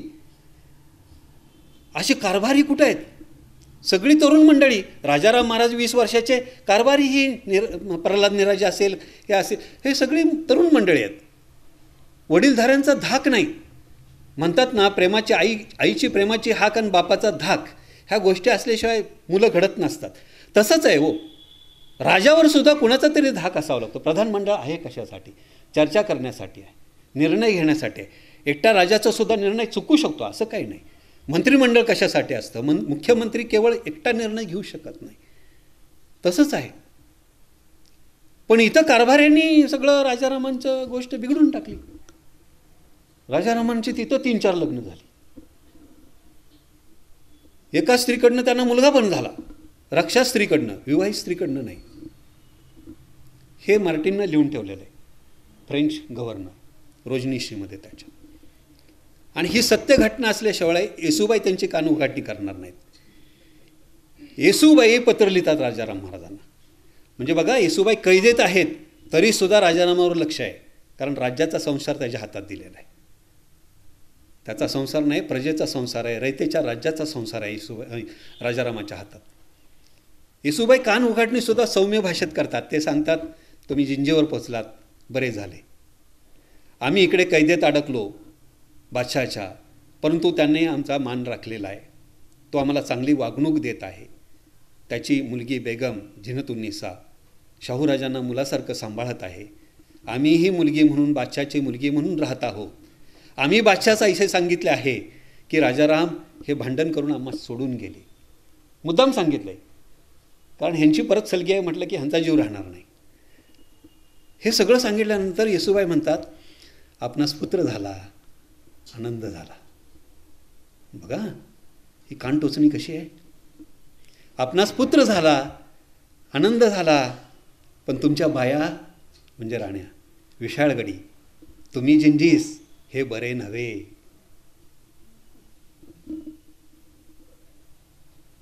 कान बरोबर पिळला राजारामाचा. आणि मग राजाराम खडबडून जागे झाले. मग ह्यांची धावपळ सुरू. ताराराणीनं कसं आणायचं, राजसबाईनं कसं आणायचं जिंजीवर. हेच मुळात पुरुषासारखे पुरुष असून, राजपुरुष असून सुद्धा भिकारी बनवून कोणी यात्रेकरून म्हणून आलेले आहेत, त्यांना जीव वाचवून पळून इथपर्यंत आले. चन्नमाराणीनं कर्नाटकातल्या मदत केलेली आहे त्यांना. मोगलांचा रोष पत्करून बादशाचा रोष करून 18 लाख खंडणी दिली तिनं चन्नमाराणी. कारण शहाजी महाराजांपासून चन्नमाराणीचं राज्य राखले गेलेलं आहे. शिवाजी महाराजांनी दक्षिणेच्या वारीत एक मोहिमेत राखलेलं आहे. ही ती ऋण आहेत. आणि मराठ्यांचा राजा दक्षिणेत आला तर मग आणखीन आपलं बळ वाढणार आहे हे चन्नमाराणीला माहिती आहे. आणि अशा परिस्थितीमध्ये राजाराम महाराज खडबडून जागे झाले आणि ताराबाई आणि इतर राण्यांना आणण्याचा प्रयत्न सुरू झाला. काय करायचं, मार्गच सापडत नाही. घोड्यावरून आणायचं तरी पंचायत, पालखीतनं आणायचं पंचायत, चालत आणायचं तरी पंचायत. अहो सगळीकडं मोगलांनी वेढा टाकलेला आहे. पोर्तुगीजांना, इंग्रजांना, फ्रेंचांना औरंगजेबानं सांगितलेलं आहे, कुठंही संशयास्पद काय आढळलं की आम्हाला कळवा आणि ताब्यात द्या. खंडोबल्लाळ, बाळाजीजी चिटणीसाचा मुलगा, ज्या बाळाजीजी चिटणीसाला हत्तीच्या पायाखाली संभाजीराजांनी दिलेलं होतं, त्याच्या थोरल्या मुलाला दिलं होतं, त्या बाळाजीजी चिटणीसाची 2 मुलं खंडोबल्लाळ आणि निलोबल्लाळ ही दोघं वाचली होती. कारण त्यांची आई त्या 2 मुलांना घेऊन धावत धावत येसूबाईंच्याकडे गेली होती रायगडावर. आणि तिनं सांगितलं सगळा वंशच संपतोय. तेव्हा येसूबाईंनी संभाजीराजांची कान उघडणी केलेली आहे की बाळाजीजी चिटणीस हे तर स्वराज्याचे अत्यंत निष्ठावंत सेवक, त्यांना मारले हे उचित नाही केले. आणि त्या मुलांना 10 वर्षाच्या ह्या मुलांना येसूबाईंनी सांभाळलेला आहे आपल्या मुलांसारखं. तो खंडोबल्लाळ गोव्याच्या पोर्तुगीजांच्या मोहिमेत संभाजीराजांचा घोडा एकदा समुद्रात वाहवत चाललेला असताना त्यानं वाचवलेला आहे. राजाराम महाराजांना वाचवलेला आहे. आता ताराबाईंना वाचवण्यासाठी तोच पुढं आलेला आहे. तो राजाराम महाराजांना सांगतो की एक मार्ग आहे. माझे 2 मामा राजापुरात सावकार आहेत. त्यांचे तारवे समुद्रात चालतात. व्यापारी आणि सावकारकी करत असल्यामुळं पोर्तुगीजांना, इंग्रजांना, फ्रेंचांना, मोगलांना संशय येत नाही. त्यामुळं आपण राण्यांना, मातोश्रींना, हा मातोश्री शब्द वापरतो ताराबाईंच्या विषयी, राजश्रीबाईंच्या विषयी, राजसबाईंच्या विषयी, आपण मातोश्रींना होनावर बंदरापर्यंत समुद्रामार्गे आणूया. तिथून मग आपण कसंही करून त्यांच्या सुरक्षितेची काळजी घेऊन आपण जिंजीवर आणू. आणि तब्बल 1.25 वर्षानंतर समुद्रामार्गे, विचार करा, ह्या 14-15 वर्षाच्या ताराबाई, राजसबाई आणि ह्या अहिल्याबाई 3 राण्या समुद्रामार्गे रात्री बेरात्री प्रवास करायचा. आज एखाद्या विमानानं किंवा अगदी रेल्वेनं सुद्धा एखादी मुलगी आज आपण पाठवायची म्हटलं रात्रीच्या 3-4 दिवसाच्या प्रवासात, तर आपण किती काळजीत, सतत लोकेशन टाक गं, अगं दिसतच नाही, फोनच लागत नाही, हां पोचली वाटतं, दिल्लीपर्यंत गेली, आता दुबईला 2 तास हॉल्ट करेल, मग अमेरिकेत. किती आपण काळजीनं बघत असतो. काय आहे त्या वेळेला सांगा, काय त्या सावकारांचा तरी भरोसा, कोणाचा भरोसा द्यावा, पकडला गेल्यानंतर काय करणार आहे. प्रत्येकाला जीवाची काळजी आहे. आणि ह्या मुली जिंजीवर पोचलेल्या आहेत. जिंजीवर पोचल्यानंतर हे राजारामांचं सगळे प्रकरणं ताराबाईंनी पाहिली. ताराबाईंनी तिथं सगळा कारभार आपल्या हातात घेतलेला आहे. आणि हे खापी खान सांगतोय की ताराबाई ही राजारामाची थोरली बायको अत्यंत हुशार होती, बुद्धिमान होती. सैनिकांचं नेतृत्व असू द्या, लष्कराचं नेतृत्व असू द्या, राज्यकारभार असू द्या, त्या अनुषंगानं ताराबाईचा लौकिक नवऱ्याच्या हयातीतच, म्हणजे राजारामाच्या हयातीतच लौकिकास पोचलेला होता. तिच्यातले गुण त्याच वेळेला म्हणजे नवऱ्याच्याच हयातीत जिंजीस असतानाच प्रकट झालेले आहेत. हा खापीखान लिहितोय. मुसलमानांचा हा मोगलांचा इतिहासकार आहे. हे कुणी मराठी इतिहासकारानं किंवा राजेंद्र गाडगेसारख्या माणसांना आत्ता लिहिलं असतं कदाचित विश्वास बसला नसता.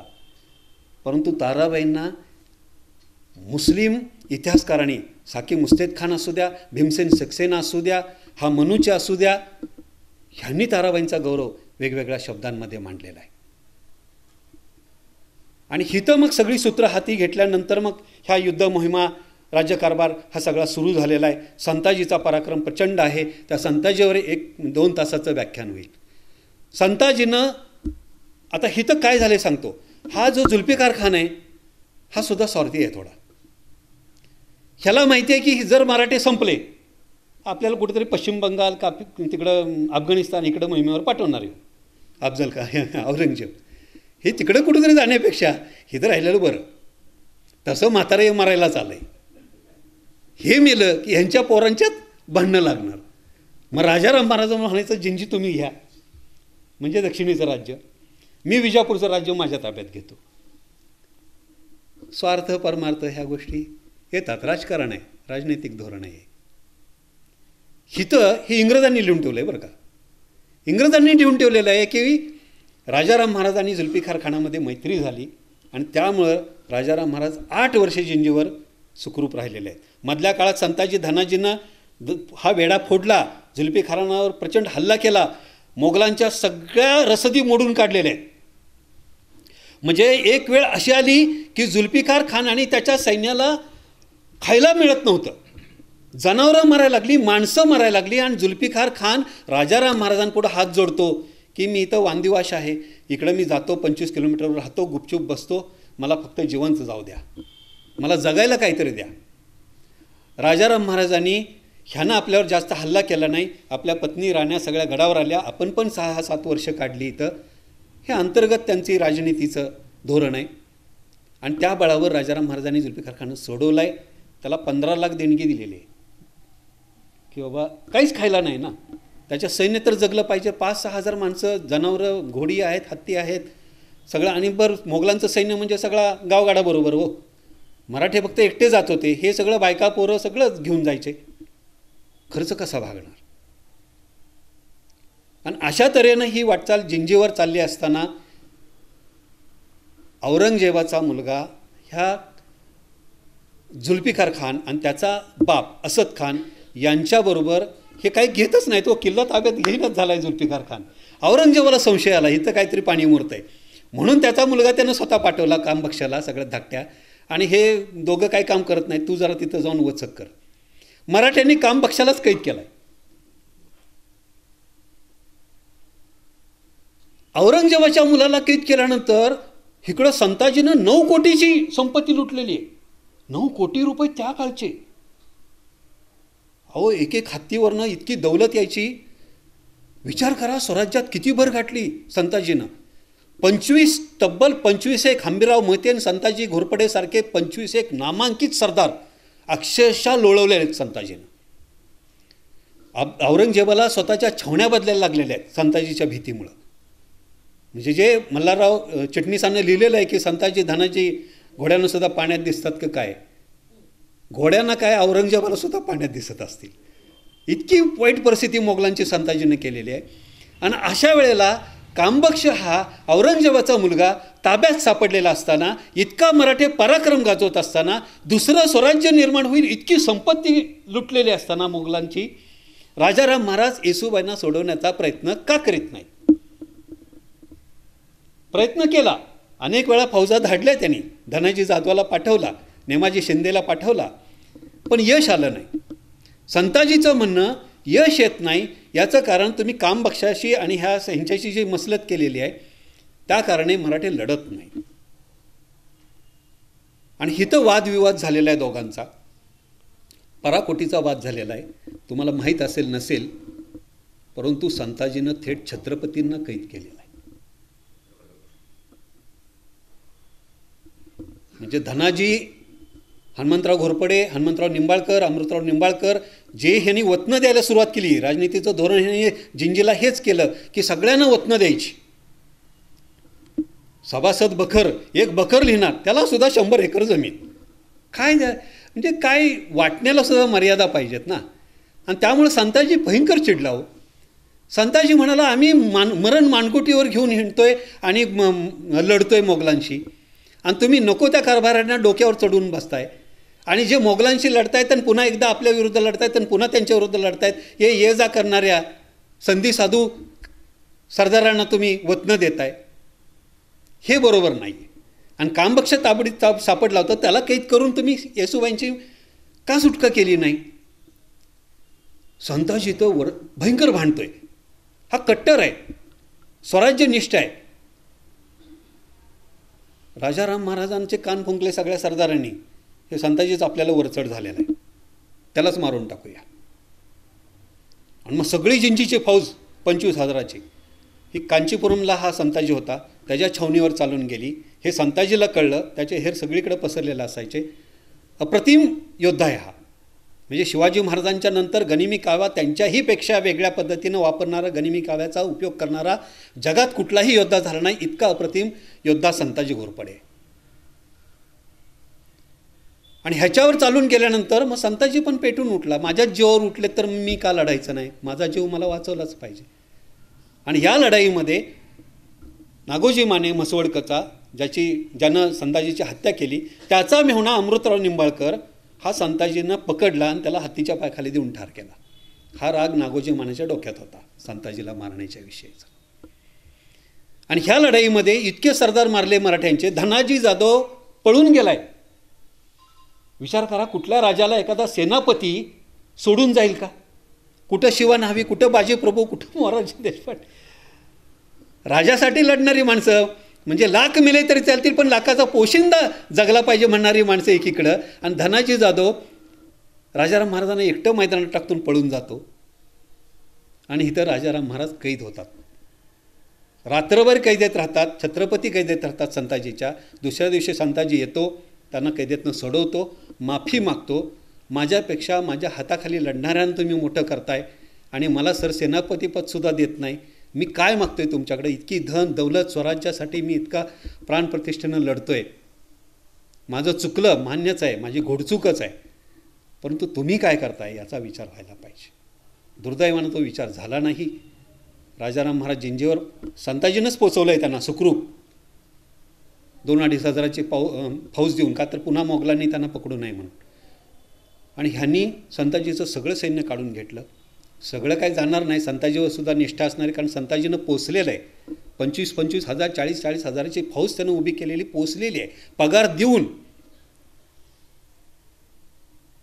काही माणसं, निम्म्यार्धी माणसं तर संताजीबरोबर राहिलीच ना, पण शेवटी नाहीच, त्यानं सेवानिवृत्तीच घेतली. तो म्हणाला नाही, मला जगायचं नाही म्हणजे मला लढायचंच नाही. स्वराज्यासाठी लढण्याची जी मानसिकता होती ती सगळी संपली संताजीची. आणि संताजी सेवानिवृत्त झाल्यासारखा ह्या स्वराज्याच्या सेवेतनं निवृत्त झाला, महाराष्ट्रात आला. पुढे त्याची हत्या झाली. हत्या झाल्यानंतर जसं हंबीराव गेल्यानंतर संभाजीराजांचा उजवा हात मोडल्यासारखं झालं होतं, तसं संताजी गेल्यानंतर राजाराम महाराजांचा उजवा हात नाही, स्वराज्याचाच खरं आधारस्तंभ विस्कळीत झाला, मोडून पडला. मग राजकीय धोरण काय? परत तह करूया. औरंगजेबाशी तह करायची म्हणजे साधी गोष्ट आहे का? राजाराम महाराज ताराबाईंनी प्रस्ताव पाठवला त्यांच्याकडं. जुल्फिकार खानाला म्हणाला मला काही तह करण्याचा अधिकार नाही, तो बादशाह त्याला मान्यता देणार. त्यानं तहाची बोलणीचा प्रस्ताव तो पाठवला. राजाराम महाराजांना जो रक्षास्त्रीकडून मुलगा झाला होता, कर्ण नाव होतं त्याचं, अत्यंत देखणा मुलगा, महाभारतातल्या कर्णासारखा, त्याला त्यांनी तुझ्याकडे ठेवतो बाबा, तुझ्या ताब्यात 2 महिने, जो प्रस्ताव औरंगजेबाचा जोपर्यंत मंजूर होत नाही तोपर्यंत. आणखीन काही कारभारी मंडळी आहेत, गिरजोजी यादव आहे, यादवराव मुन्शी आहे, ही मंडळी त्यांनी त्याच्याकडे ठेवलेली आहेत वांदिवासला जुल्फिकार खानाकडं. औरंगजेब तयार होणं शक्यच नाही हो. इतका मोठा बादशाह, अर्ध्या आशेवर काम करणारा आणि जवळजवळ मराठ्यांचं राज्य संपवण्याचीच घोषणा करणारा, हा संपवायचंच आहे म्हणून पेटून उठलेला हा कुठला तह स्वीकारतोय? त्यानं उलट जुल्फिकार खानाला सांगितलं ताबडतोब जिंजी ताब्यात घे, नाही तर तुझंच काही खरं नाही. तुझं काही खरं नाही हा शब्द अंतिम. औरंगजेबाचं एक होतं शब्द, अंतिम म्हणजे अंतिम. ह्याला मारायचा. तो स्वतःला म्हणजे पैगंबरांचा दूत मानत होता की मी म्हणल ते म्हणजे भगवंत म्हणतो. संभाजी महाराजांना वाचवण्यासाठी बऱ्याच त्याच्याच सरदारांनी सांगितलं होतं, ह्यांना अशी कैद करूया, त्यांना असं करूया, आग्र्याला ठेवूया, काबूलला. कुणाचं ऐकलं नाही. तो म्हणाला होता माझ्या बापाने एक चूक केली, शहाजी महाराजांना जेवण सोडलं. मी एक चूक केली, शिवाजीला आग्र्यातून सोडलं. आता ही चूक करणार नाही संभाजीला सोडण्याची. त्याच्यामागे हे कारण आहे. आणि मग हा तहाचा प्रस्ताव विस्कटून टाकल्यानंतर जुल्फिकार खानानं गुप्तरित्या ह्या मंडळींना जी आली होती शिष्टमंडळ तहासाठी, त्यांना सांगितलं बाबांनो, माझा जीव राजाराम महाराजांनी वाचवला आहे, तुमच्या राजाला गुप्तरित्या जिंजीतून बाहेर काढा आणि महाराष्ट्रात घेऊन जा, अन्यथा मला जिंजी घेतल्याशिवाय गत्यंतर नाही, माझा जीव जाईल. आणि मग परत धोका. इथंही राण्या मागच राहिल्या. राजाराम महाराजांना बाहेर ते काढायचं कसं? कुणाबरोबर काढणार? कसं काढणार? सगळीकडनं जिंजीला वेडा आहे हो. जुल्फिकार खान राजाराम महाराजाच्या बाजूचा आहे म्हणजे काय सगळे सरदार त्याच्या बाजूचे नाहीत ना. एखाद्या पक्षातल्या नेत्याच्या फुटला म्हणून 4 चौघे जातील, 10 जातील, पण सगळे जात नाहीत ना. तसंच आहे जुल्फिकार खानाचं. त्याच्या विरुद्ध जर तक्रार गेली औरंगजेबाकडे तर औरंगजेब त्याला सुद्धा ठार मारणार. मग आता गुप्तरित्या बाहेर तरी कसं पडायचं? पुन्हा खंडोबल्लाळ म्हणाला मी योजना आखतो. काय आखणार? गणोजी शिर्के हा मोगलांच्याकडे होता. तो संभाजी महाराजांच्या काळातच गेला होता. खंडोबल्लाळ वेषांतर करून त्याच्या छावणीत गेला, त्याच्या तळावर, आणि त्यालाच हातापाया पडून सांगितलं की आपला राजा जगला पाहिजे, स्वराज्य जगलं पाहिजे, आणि ते तुझ्याशिवाय जगणार नाही, कारण तू मोगलांचा सरदार आहेस. मोगलांचा सरदार जर बाहेर निघाला तर तो कशासाठी निघाला आहे कोणी काही विचारणार नाही. हे वेषांतर करून मोगलांचेच सैनिकांचे वेषांतर करून राजाराम महाराज बाहेर पडतील. हा काय मानणारच नाही हो. तो थोडासा ताठर मनाचा. हे म्हणाला छे माझा जीव धोक्यात घालायचं म्हणला मी कशासाठी हे करू? माझा जीव गेला म्हणजे काय करू? मला काय मिळणार आहे? तो म्हणा तुम्हाला काय पाहिजे ते देतो, मला वतन द्या म्हणाला. मला कोकणातलं वतन द्या. तो म्हणाला आता खंडोबाला म्हणाला आता महाराजांना भेटायचं, वतनाचं कागद आणायचं आणि पुन्हा तुझ्याकडे यायचं. मी जिवंत राहीन का नाही याची शाश्वती नाही. त्यामुळे तू ऐक माझं आणि त्यांना सोडव, बाहेर काढ. हा ऐकायलाच तयार नाही. खंडोबाला म्हणाला ठीक आहे माझं वतन तुला देतो. दाभोळचं वतन खंडोबल्लाळानं स्वतःच्या हस्ते लिहून दिलं. खंडोबल्लाळ दारिद्र्यात मेला बघा, निष्ठावंत स्वराज्य सेनानी. काय यातना होत असतील. हे सगळं पाहिलं की मग का लिहावं वाटतं? कशासाठी यांनी केलं हे सगळं? असं काही वाचलं की पुन्हा लिहिलं पाहिजे. खंडोबल्लाळला सुद्धा न्याय दिला पाहिजे. आणि मग गणोजी शिर्के, वास्तविक गणोजी शिर्केंना संभाजी महाराजांना पकडून दिलेलं नाही, लक्षात घ्या. त्यानं जर पकडून दिलं असतं संताजीनं त्याला जीवन ठेवलं नसतं. हा पायत्यालाच आहे ना, जिंजीच्या मोगलांच्या जुल्फिकार खानाच्या सेवेत आहे हा. जो संताजी मुकरब खानाला सोडत नाही, त्याला मारतो पन्हाळ्याच्या लढाईत, तो ह्याला कशाला सोडेल? बरं, संताजीचा बापसुद्धा मेलेला आहे त्यावेळी मालोजी घोरपडे संभाजीराजांच्या कैदेच्या वेळेला. आणि संताजी प्रचंड कट्टर आहे हो, भयंकर तो स्वराज्याभिमानी. आणि गणोजी शिर्केला कोण सांगेल, विश्वास ठेवल सांगा? जर गणोजी शिर्केनं असे जर विश्वासघात केला असेल संभाजीराजांच्या विरुद्ध, तर राजाराम महाराजांना सोडवण्यासाठी प्रयत्न करा म्हणून त्याला कशाला विनवण्या करतील? खंडोबाला तरी कशाला विश्वास ठेवल त्याच्यावर? पण शेवटी वतन दिल्यानंतर तो तयार झाला आणि एका रात्री पहाटे शिकारीला चाललोय असं सांगून तो 550 हे माणसं राजाराम महाराजांची घेऊन तो जिंजी सोडली आणि वेल्लोरला पोचला. प्रश्न राहिला राण्यांचा परत. महिला कशा बाहेर काढायच्या? 4 राण्या आहेत. राजसबाई गरोदर आहेत 6 महिन्याच्या. त्यांची एक मुलगी आहे. ताराबाईंचा मुलगा आहे छोटा 2 वर्षाचा. ताराबाईंची एक मुलगी आहे. काय करायचं? गणोजी शिर्के परत येतो. तो दाऊद खान पन्नी नावाच्या सरदारच्या तावडीत सापडतो मोगलांच्या. त्याला संशय येतो. शिकारीसाठी गेला होतास, किती माणसं घेऊन गेला होतास, किती माणसं घेऊन आलास वगैरे वगैरे चौकशा बाचाबाची झाली, भांडणं झाली. त्यात त्यानं गणोजी शिर्केला कैद करून टाकलं. आता तर मोठीच अडचण झाली की ताराबाईंना बाहेर काढायचं कसं, राण्यांना बाहेर काढायचं कसं. मग गिरिजाजी यादव हा होता अंतपुराचा रखवालदार, हवालदार, सर हवालदार. त्यानं त्याच्या यादव दप्तरात लिहून ठेवलेलं आहे की अक्षरशः मरण मानगुटीवर घेऊन जिवंत राहणारच नाही, जीवाची हमी नाही, असं मनाशी हिया करून मी ह्या 4 राण्या आणि माझं कुटुंब, त्याचीही बायको होती, त्याचंही कुटुंब होतं, ह्यांना मी बाहेर काढलं आणि वेल्लोरास पोचवलं. आणि 22 फेब्रुवारी 1698ला हे सगळे विशाळगडावर आले. दरम्यान 6 महिन्यापूर्वी संताजीची इकडं नागोजीनं हत्या केलेली होती. ही राजकीय वाटचाल परत आल्यानंतर, जिंजीस आल्यानंतर पुन्हा काय? इथं थांबलेलं नाहीत ताराबाई. ताराबाई म्हणतात काय, राज्य प्रजेचं आहे. विचार करा, शिवाजी महाराजांनी स्वराज्य कधीही भोसल्यांचं राज्य मानलेलं नाहीये, रयतेचं राज्य मानलेलं आहे. हे मराठे लढतायत, ते राजारामाच्या नेतृत्वाखाली लढू द्यात, नाही तर ताराबाईंच्या नेतृत्वाखाली लढू द्यात. राज्य आपलं आहे, राजा आपला होता, आपली भूमी आहे, हे आपणच जगवलं पाहिजे. ह्या शिवविचारानं हे प्रेरित होऊन लढतायत मोगलांविरुद्ध. आणि ही जाणीव राजाला असावी लागते. ही जाणीव ताराबाईंना होती. प्रजेचं राज्य आहे. पाटील, सेठ, कुणबी, लक्षात घ्या, हे एक विठ्ठलदास पंत नावाचा कवी होता, त्याने हे लिहून ठेवलेलं आहे की पाटील, सेठ, कुणबी, जुलाई. पाटील म्हणजे सगळे आले बरं का.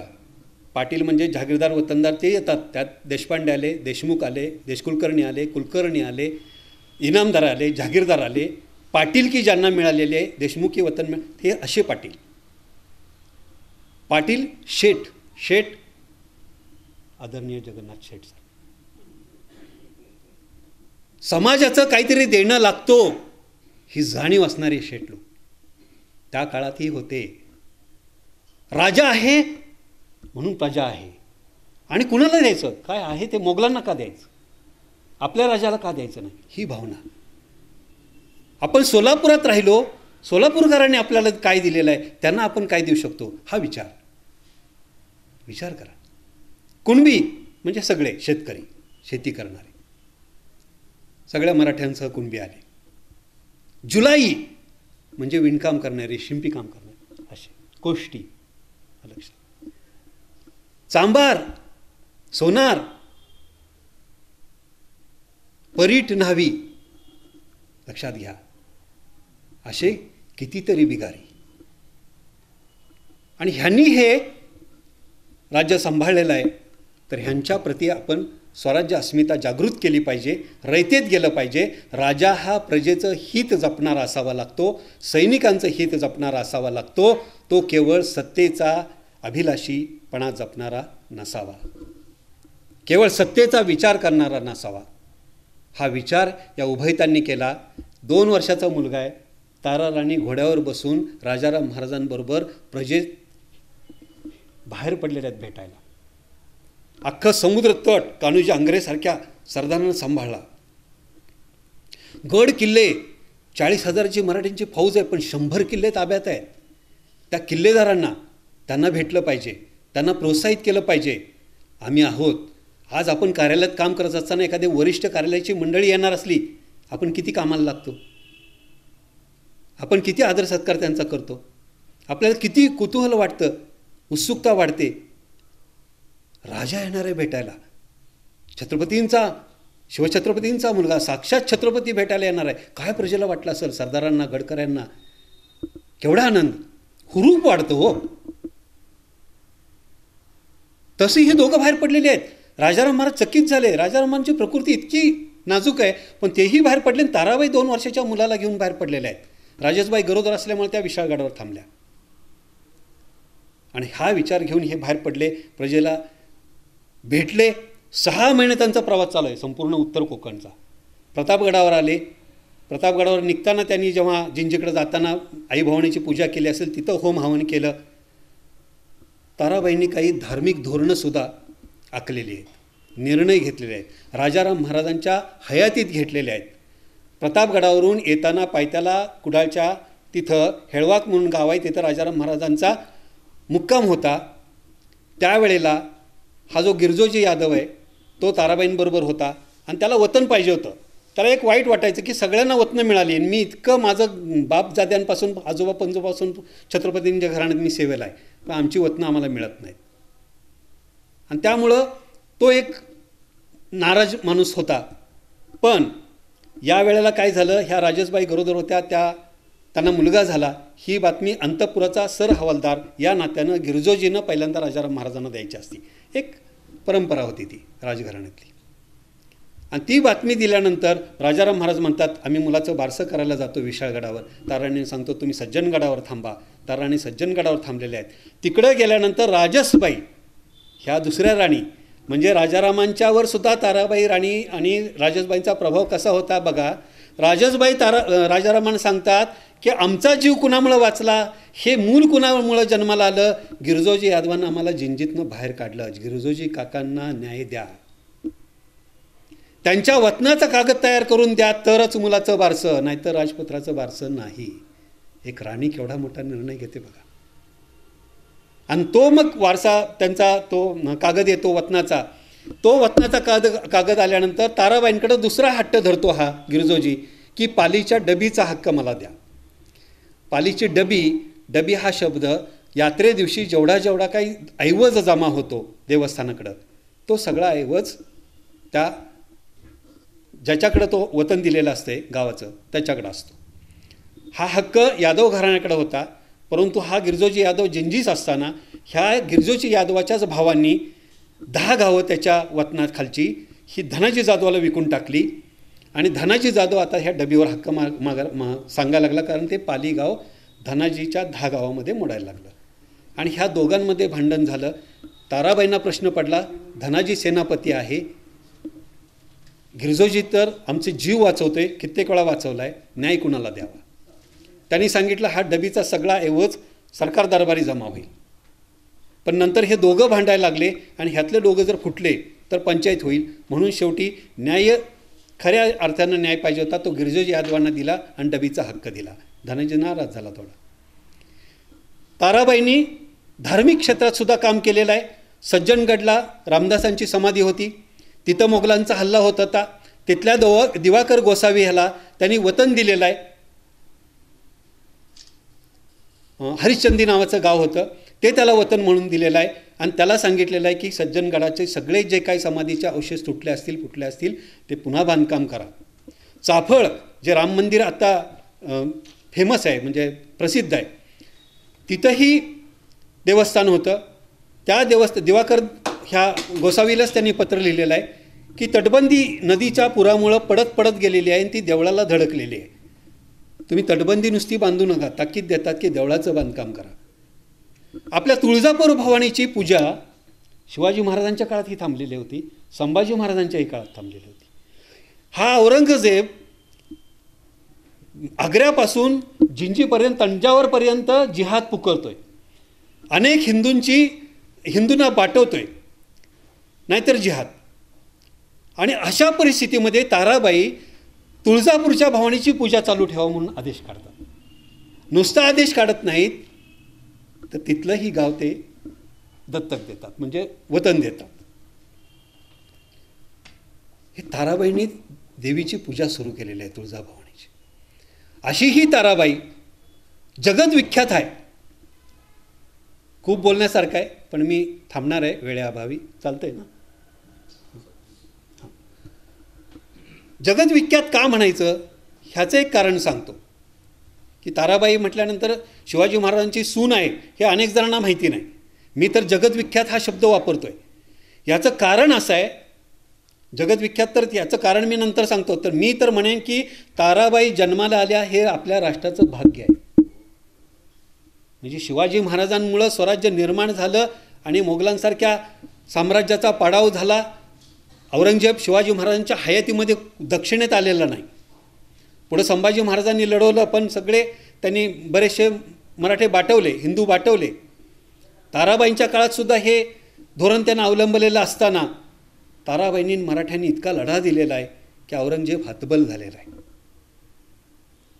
आणि ह्याला जगद्विख्यात का म्हणायचं तर 2001 साली अमेरिकेतील युनिव्हर्सिटी ऑफ ॲरिझोना इथला एक इतिहासाचा प्राध्यापक भारतातल्या काही कर्तबगार व्यक्तींचा इतिहास लिहिण्यासाठी अभ्यासण्यासाठी आलेला होता.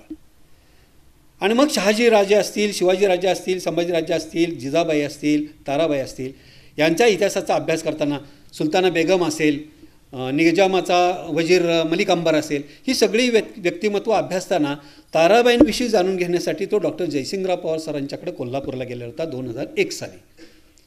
तासभर त्यांची चर्चा झाली आणि तासभर चर्चा झाल्यानंतर तास दीड तास चर्चा झाल्यानंतर जयसिंगराव पवार सरांनी त्यांना एकच प्रश्न विचारला की एक विधवा राणी, 25 वर्षाची एक विधवा राणी औरंगजेबासारख्या संपूर्ण अर्ध्या आशियावर राज्य करणाऱ्या सम्राटाशी सतत 7 वर्ष लढा देते, त्याच्या ताब्यात राज्य तर जाऊन देतच नाही, आपल्या राज्य तर वाचवतेच, त्याचा विस्तार करते आणि औरंगजेबाला भिकेला लावते, नामोहरम करते. अशा प्रकारचा पराक्रम जगाच्या इतिहासात कुठल्या स्त्रीनं केलेला आहे का? त्यावेळी रिचर्ड ईटन म्हणतो नाही, अशी स्त्री जगाच्या इतिहासात झालेली नाही. आता ताराबाईंचा अभ्यास पुन्हा सुरू झाला. जयसिंगराव पवारांचा, राजर्षी शाहू छत्रपती असतील किंवा संभाजी महाराज असतील, इतर राजाराम महाराज असतील, अनेक इतिहासकारांवर लिहित असताना ते ताराबाईंच्या इतिहासाकडे पुन्हा वळले. आणि 2021 साली त्यांनी ईटनला फोन लावला, रिचर्ड ईटनला, की तुम्ही ह्या मताशी ठाम आहात का? 2001 साली तुम्ही मला स्टेटमेंट केलं होतं की अशी इतिहासात, जगाच्या इतिहासात अशी स्त्री झालेली नाही. 20 वर्षात तुमच्या पाण्यात कुठली अशी स्त्री पुन्हा आली आहे का? रिचर्ड ईटननं लगेच सांगितलं की नाही, जगाच्या इतिहासात अशी स्त्री झालेली नाही. There is no parallel in world history to Tarabai. तिला तोड नाही जगाच्या इतिहासामध्ये. इतकं कार्यकर्तृत्व ताराबाईंचं आहे. म्हणून मी जगत विख्यात असं म्हटलं. औरंगजेबाची अवस्था काय झाली असेल, ध्येयधोरणं काय? किल्ले घेतले ताराबाईंच्या काळात. औरंगजेबानं किल्ले महत्त्वाचे घेतले. सातारची राजधानी घेतली, परळीगड घेतला, सज्जनगड, वसंतगड घेतला, इकडे पन्हाळ घेतला, विशाळगड घेतला, पावनगड घेतला. मलाही प्रश्न पडायचा, मग मराठे काय करत होते? ताराबाईंनी काय केलं? राजकीय धोरण, लष्करी धोरण, हा इकडं लढतोय ना, तुम्ही त्याच्या प्रदेशात घुसा. मोगल इतके घुसले उत्तरेकडं की औरंगजेबाला वाटलं मराठी आग्र्याकडे घुसले तर माझं तिकडचं पण जायचं नाही. इकडचं कृष्णा सावंत नावाचा सरदार, भीमसेन सक्सेना, मोगलांचा इतिहासकार लिहितोय बरं का, की सुलतानशाही सुरू झाली तेव्हापासून एकाही मराठ्यानं साधी नर्मदा ओलांडलेली नव्हती. आणि कृष्णा सावंत नावाचा माणूस यमुनेच्या पुढं जातो, नर्मदेच्या पुढं जातो, धडका मारतो. हा मोगलांनी लिहिलेला इतिहास आहे. विचार करा. ताराबाईंनी मोगलांच्या प्रदेशात इतका धुमाकूळ घातला आणि त्यांनी राजकीय धोरण काय ऐकलं? वतनं तर दिलीच, पण तो जिंकशील तो तुझा प्रांत.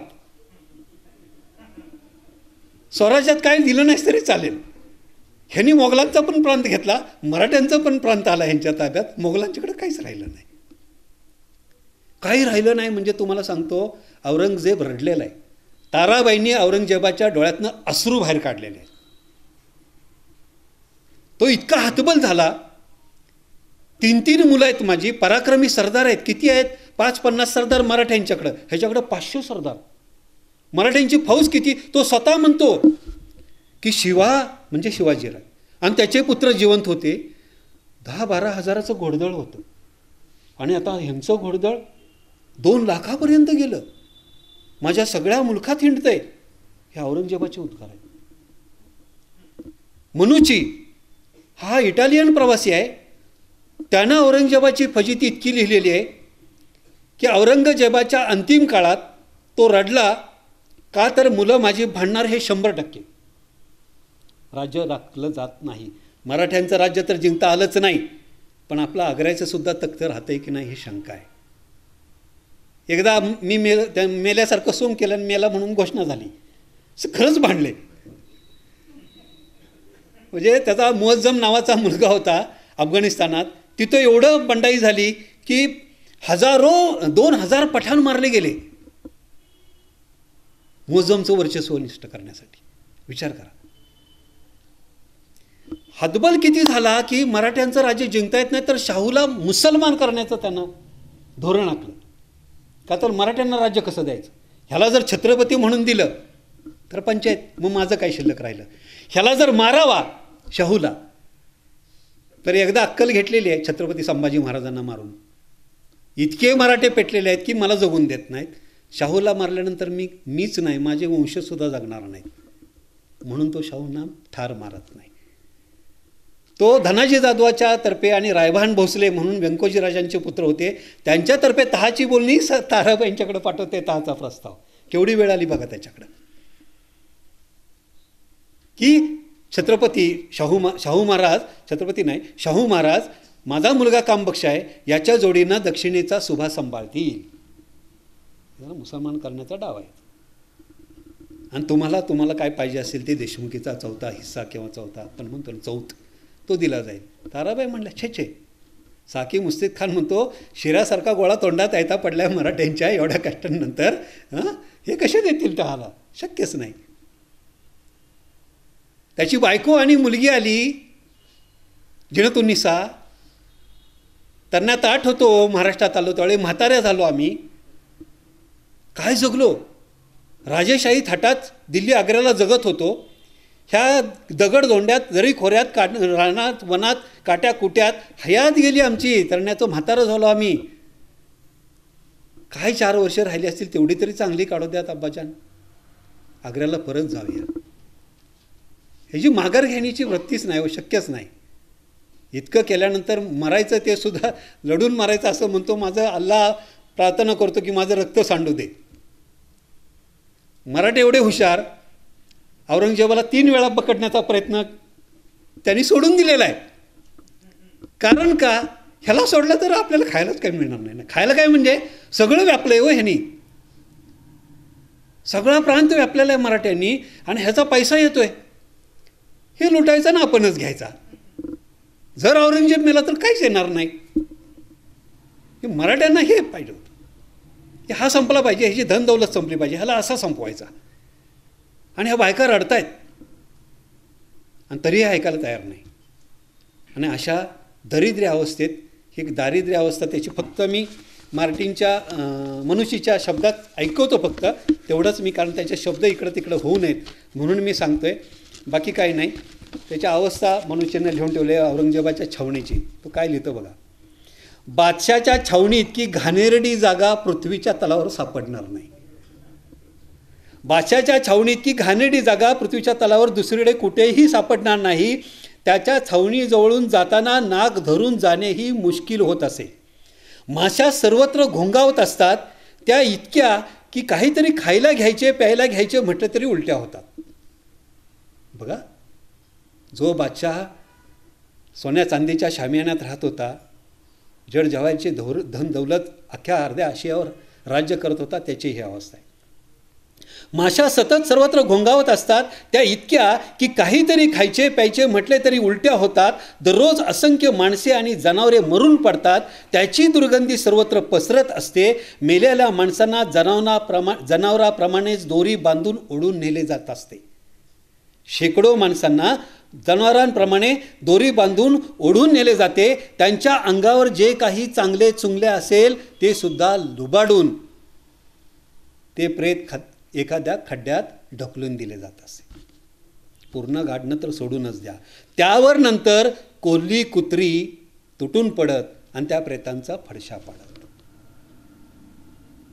औरंगजेब स्वतः काय सांगतोय आपल्या सरदारांना, मी मेलो तर मला दफन करताना एकच गोष्ट करा की माझ्या तोंडावर वस्त्र पांघरू नका.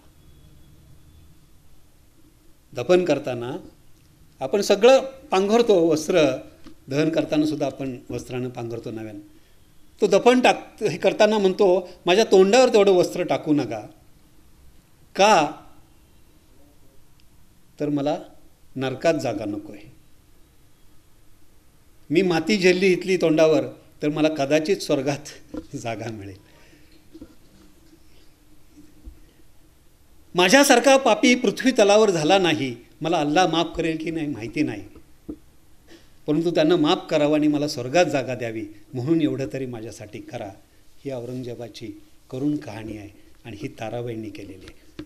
म्हणून मी म्हटलं की ताराबाई झाल्या नसत्या, झाल्या म्हणूनच हे राष्ट्राचं भाग्य आहे. झाल्या नसत्या तर वेगळा इतिहास आपल्याला लिहायला मिळाला असता की नाही. मराठ्यांचा इतिहास हा सुद्धा प्रश्न आहे. वेगळा इतिहासच लिहायला लागला असताना आपणही वेगळे झालो असतो. इतकी कर्तबगारी ताराबाईंची आहे. आणि हिच्या म्हणजे तुम्हाला बरंचसं माहिती आहे. निष्कर्ष एवढाच काढायचा आहे की एका महान सम्राटाला ताराबाईंनी सतत 7 वर्ष, फक्त 7 वर्षात एवढं ताराबाईंनी त्याला हातबल केलेलं आहे, केवळ 7 वर्षात. आणि मग अशा हातबलावस्थेत औरंगजेब मेलेला आहे. आणि ताराबाईंचा गौरव तत्कालीन एका मराठा कवीनं खूप चांगलं काव्य लिहिलेलं आहे की रामराणी भद्रकाली रणरंगी क्रुद्ध झाली, प्रलयाची वेळ आली, मुघल हो सांभाळा. खूप प्रदीर्घ काव्य आहे, पण 2 ओळी सांगितल्या तरी तुमच्या लक्षात येईल की ताराबाई इथे जन्मल्या हे राष्ट्राचं परमभाग्य मी का म्हणतो. एक मराठ्यांच्या इतिहासातलं किंवा हिंदुस्थानच्या इतिहासातलं एक सुवर्ण पान आहे ताराबाई, असं मी का म्हणतो ते याचं कारण हे आहे. अशा ह्या नवराष्ट्र निर्मात्या म्हणूया आपण, किंवा मराठा साम्राज्य राखणाऱ्या स्त्रीला 86 वर्ष जगल्या ताराबाई. त्यातली 31 वर्ष साताऱ्यात काढलेली आहेत त्यांनी. पुढचा कालखंड शाहू महाराजांच्या विरुद्ध म्हणजे अंतर्गत मराठ्यांच्यात लढण्यात गेला, पेशव्यांच्या विरुद्ध लढण्यात गेला. मी सरांना सांगितलं मगाशीच की सगळं सांगायचं म्हटलं तर 5 व्याख्यानं लागतील, परंतु आपल्या वेळेअभावी आपण थांबतोय. औरंगजेबाचा जो कालखंड होता तो महत्त्वाचा होता. एवढ्यावरून शीतावरून भाताची परीक्षा, तसं ताराणीचा गौरव, कार्य आणि कर्तबगारी आपल्या ध्यानात आली असेल. आपण सर्व माझ्यासाठी मान्यवर आहात, माझ्या विनंतीलाही मान देऊन आलात आणि आपण माझ्या व्याख्यानाचा लाभ घेतलात. मी कृतज्ञतापूर्वक आपणा सर्वांचं आभार मानतो आणि संयोजकांचं सुद्धा पुन्हा एकदा आभार मानून थांबतो. धन्यवाद. धन्यवाद सर. आजकाल अनेक माध्यमं उपलब्ध आहेत. माध्यमांमधून आपल्याला हवी असणारी माहिती देखील उपलब्ध आहे. ती माहिती व्यक्तिगतरित्या एकटं पाहून, एकटं बसून, एकटं वाचून किंवा कुटुंबामध्ये वाचून त्याचं महत्त्व, त्याची गंभीरता तितकीशी येत नाही. त्याला औचित्य असावं लागतं. आणि ह्या व्याख्यानमालेच्या औचित्याच्या रूपानं आपण समूहात बसून एकरूप होऊन अशा विषयाचं श्रवण केलं आणि किंबहुना आपण त्या काळात गेलो. भविष्याचा वेध घेण्यासाठी वर्तमानाचं भान राखून इतिहासाचं आकलन आणि अभ्यास करण्याची आवश्यकता असते, असं हे व्याख्यान ऐकल्यावर आपल्याला पुनश्च त्याची प्रचिती येते. मला असं वाटतं की खरोखर गेले 1.5 तास आपण त्या हिंदवी स्वराज्याच्या वातावरणात होतो. एखादं पुस्तक वाचताना किंवा एखादा यूट्यूबवरचा हिंदवी स्वराज्याचा व्यक्तिरेखांचा व्हिडिओ पाहताना जेवढं कल्पनारम्य विश्वामध्ये आपण रमत नाही, तितकं व्याख्यानाच्या रूपानं आपण रमतो याचा प्रत्यय आपल्याला येत असतो. त्यामुळे आपण वारंवार येत असतो. मी या प्रसंगी याच्या व्याख्यानाच्या समारोपासाठी आभार प्रदर्शनासाठी आमच्या शाखेच्या ज्येष्ठ कार्यकारिणी सदस्या वंदना कुलकर्णी यांना आमंत्रित करतो.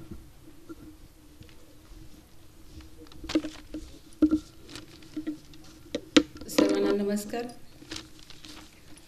सर, तुम्ही आमच्या पहिल्यांदा सुद्धा आभार मानले आणि नंतर सुद्धा आभार मानले, परंतु आम्ही तुमचे आभार मानण्यासाठी आज मी इथं उपस्थित आहे की तुम्ही आमच्या कार्यक्रमाला विनंतीला मान देऊन इथं आलात, त्याबद्दल आम्ही तुमचे आभार मानतो.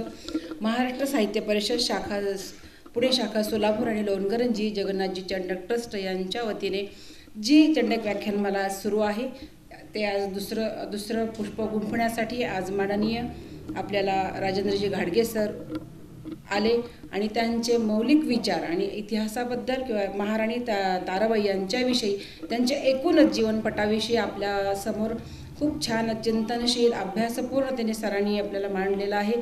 सर, आम्ही खरंच खूप तुमचे विचार ऐकत असताना अतिशय एकरूप झालो होतो, समरस झालो होतो. आणि खरं तर हे अशा इतिहासाची आजच्यामध्ये पुन्हा पुन्हा ऐकणं वाचण्याची फार गरज आहे. त्याशिवाय आपल्याला इतिहास पुन्हा पुन्हा लक्षात येणार नाही. त्यासाठी आपण हा अतिशय छान विषय आम्हाला ज्यासमोर मांडला त्याबद्दल मी तुमचे मनपूर्वक आभार मानते. तसेच व्यासपीठावरील माननीय किशोर चंडक सर, गिरीश चंडक सर, महाराष्ट्र साहित्य परिषदेचे अध्यक्ष डॉक्टर श्रुतीश्री वडकबाळकर मॅडम, तसेच या कार्यक्रमाचं सूत्रसंचालन करणारे डॉक्टर नरेंद्र काटीकर सर, सभागृहातील सर्व उपस्थित मान्यवर गोविंद काळे सर आहेत, राजेंद्र भोसले सर आहेत, ॲडव्होकेट जे कुलकर्णी सर आहेत, अरविंद जोशी सर आहेत, पद्माकर कुलकर्णी सर आहेत, देशमुख सर आहेत, श्रुती मॅडम आहेत, आणि आणखीन फैयाज शेख अजूनही सगळे ज्यांचे या कार्यक्रमासाठी आलेले आहेत आणि या कार्यक्रमाचा आपण लाभ घेतला त्याबद्दल मी आपल्या सर्वांच्या आणि अर्जुन वटकर सरांनी सुद्धा परिचय त्यांचा करून दिला त्याबद्दल त्यांचेसुद्धा मी मनपूर्वक आभार मानते. तसेच सर्व प्रसारमाध्यमांचे दैनिकांचे देखील आभार मानते. चॅनल्स सोलापूर आकाशवाणी असेल किंवा एकूणच या कार्यक्रमासाठी नेहमी तत्परतेने अतिशय सहकार्य देतात त्यांचे मी मनापासून आभार मानते. हा कार्यक्रमासाठी हॉल ज्यांनी उपलब्ध करून दिला अगदी व्यवस्थित सुव्यवस्था केलेली आहे त्यांचे मनपूर्वक आभार मानते. आणि जरी कोणाचे जर चुकून राहिले असेल तर त्यांचे देखील मी मनापासून आभार मानते. सर मी पुनश्च एकदा आपले आभार मानते की सर अतिशय आपण छान बोललात आणि अध्यक्षांच्या परवानगीने कार्यक्रम संपला असं जाहीर करते. धन्यवाद.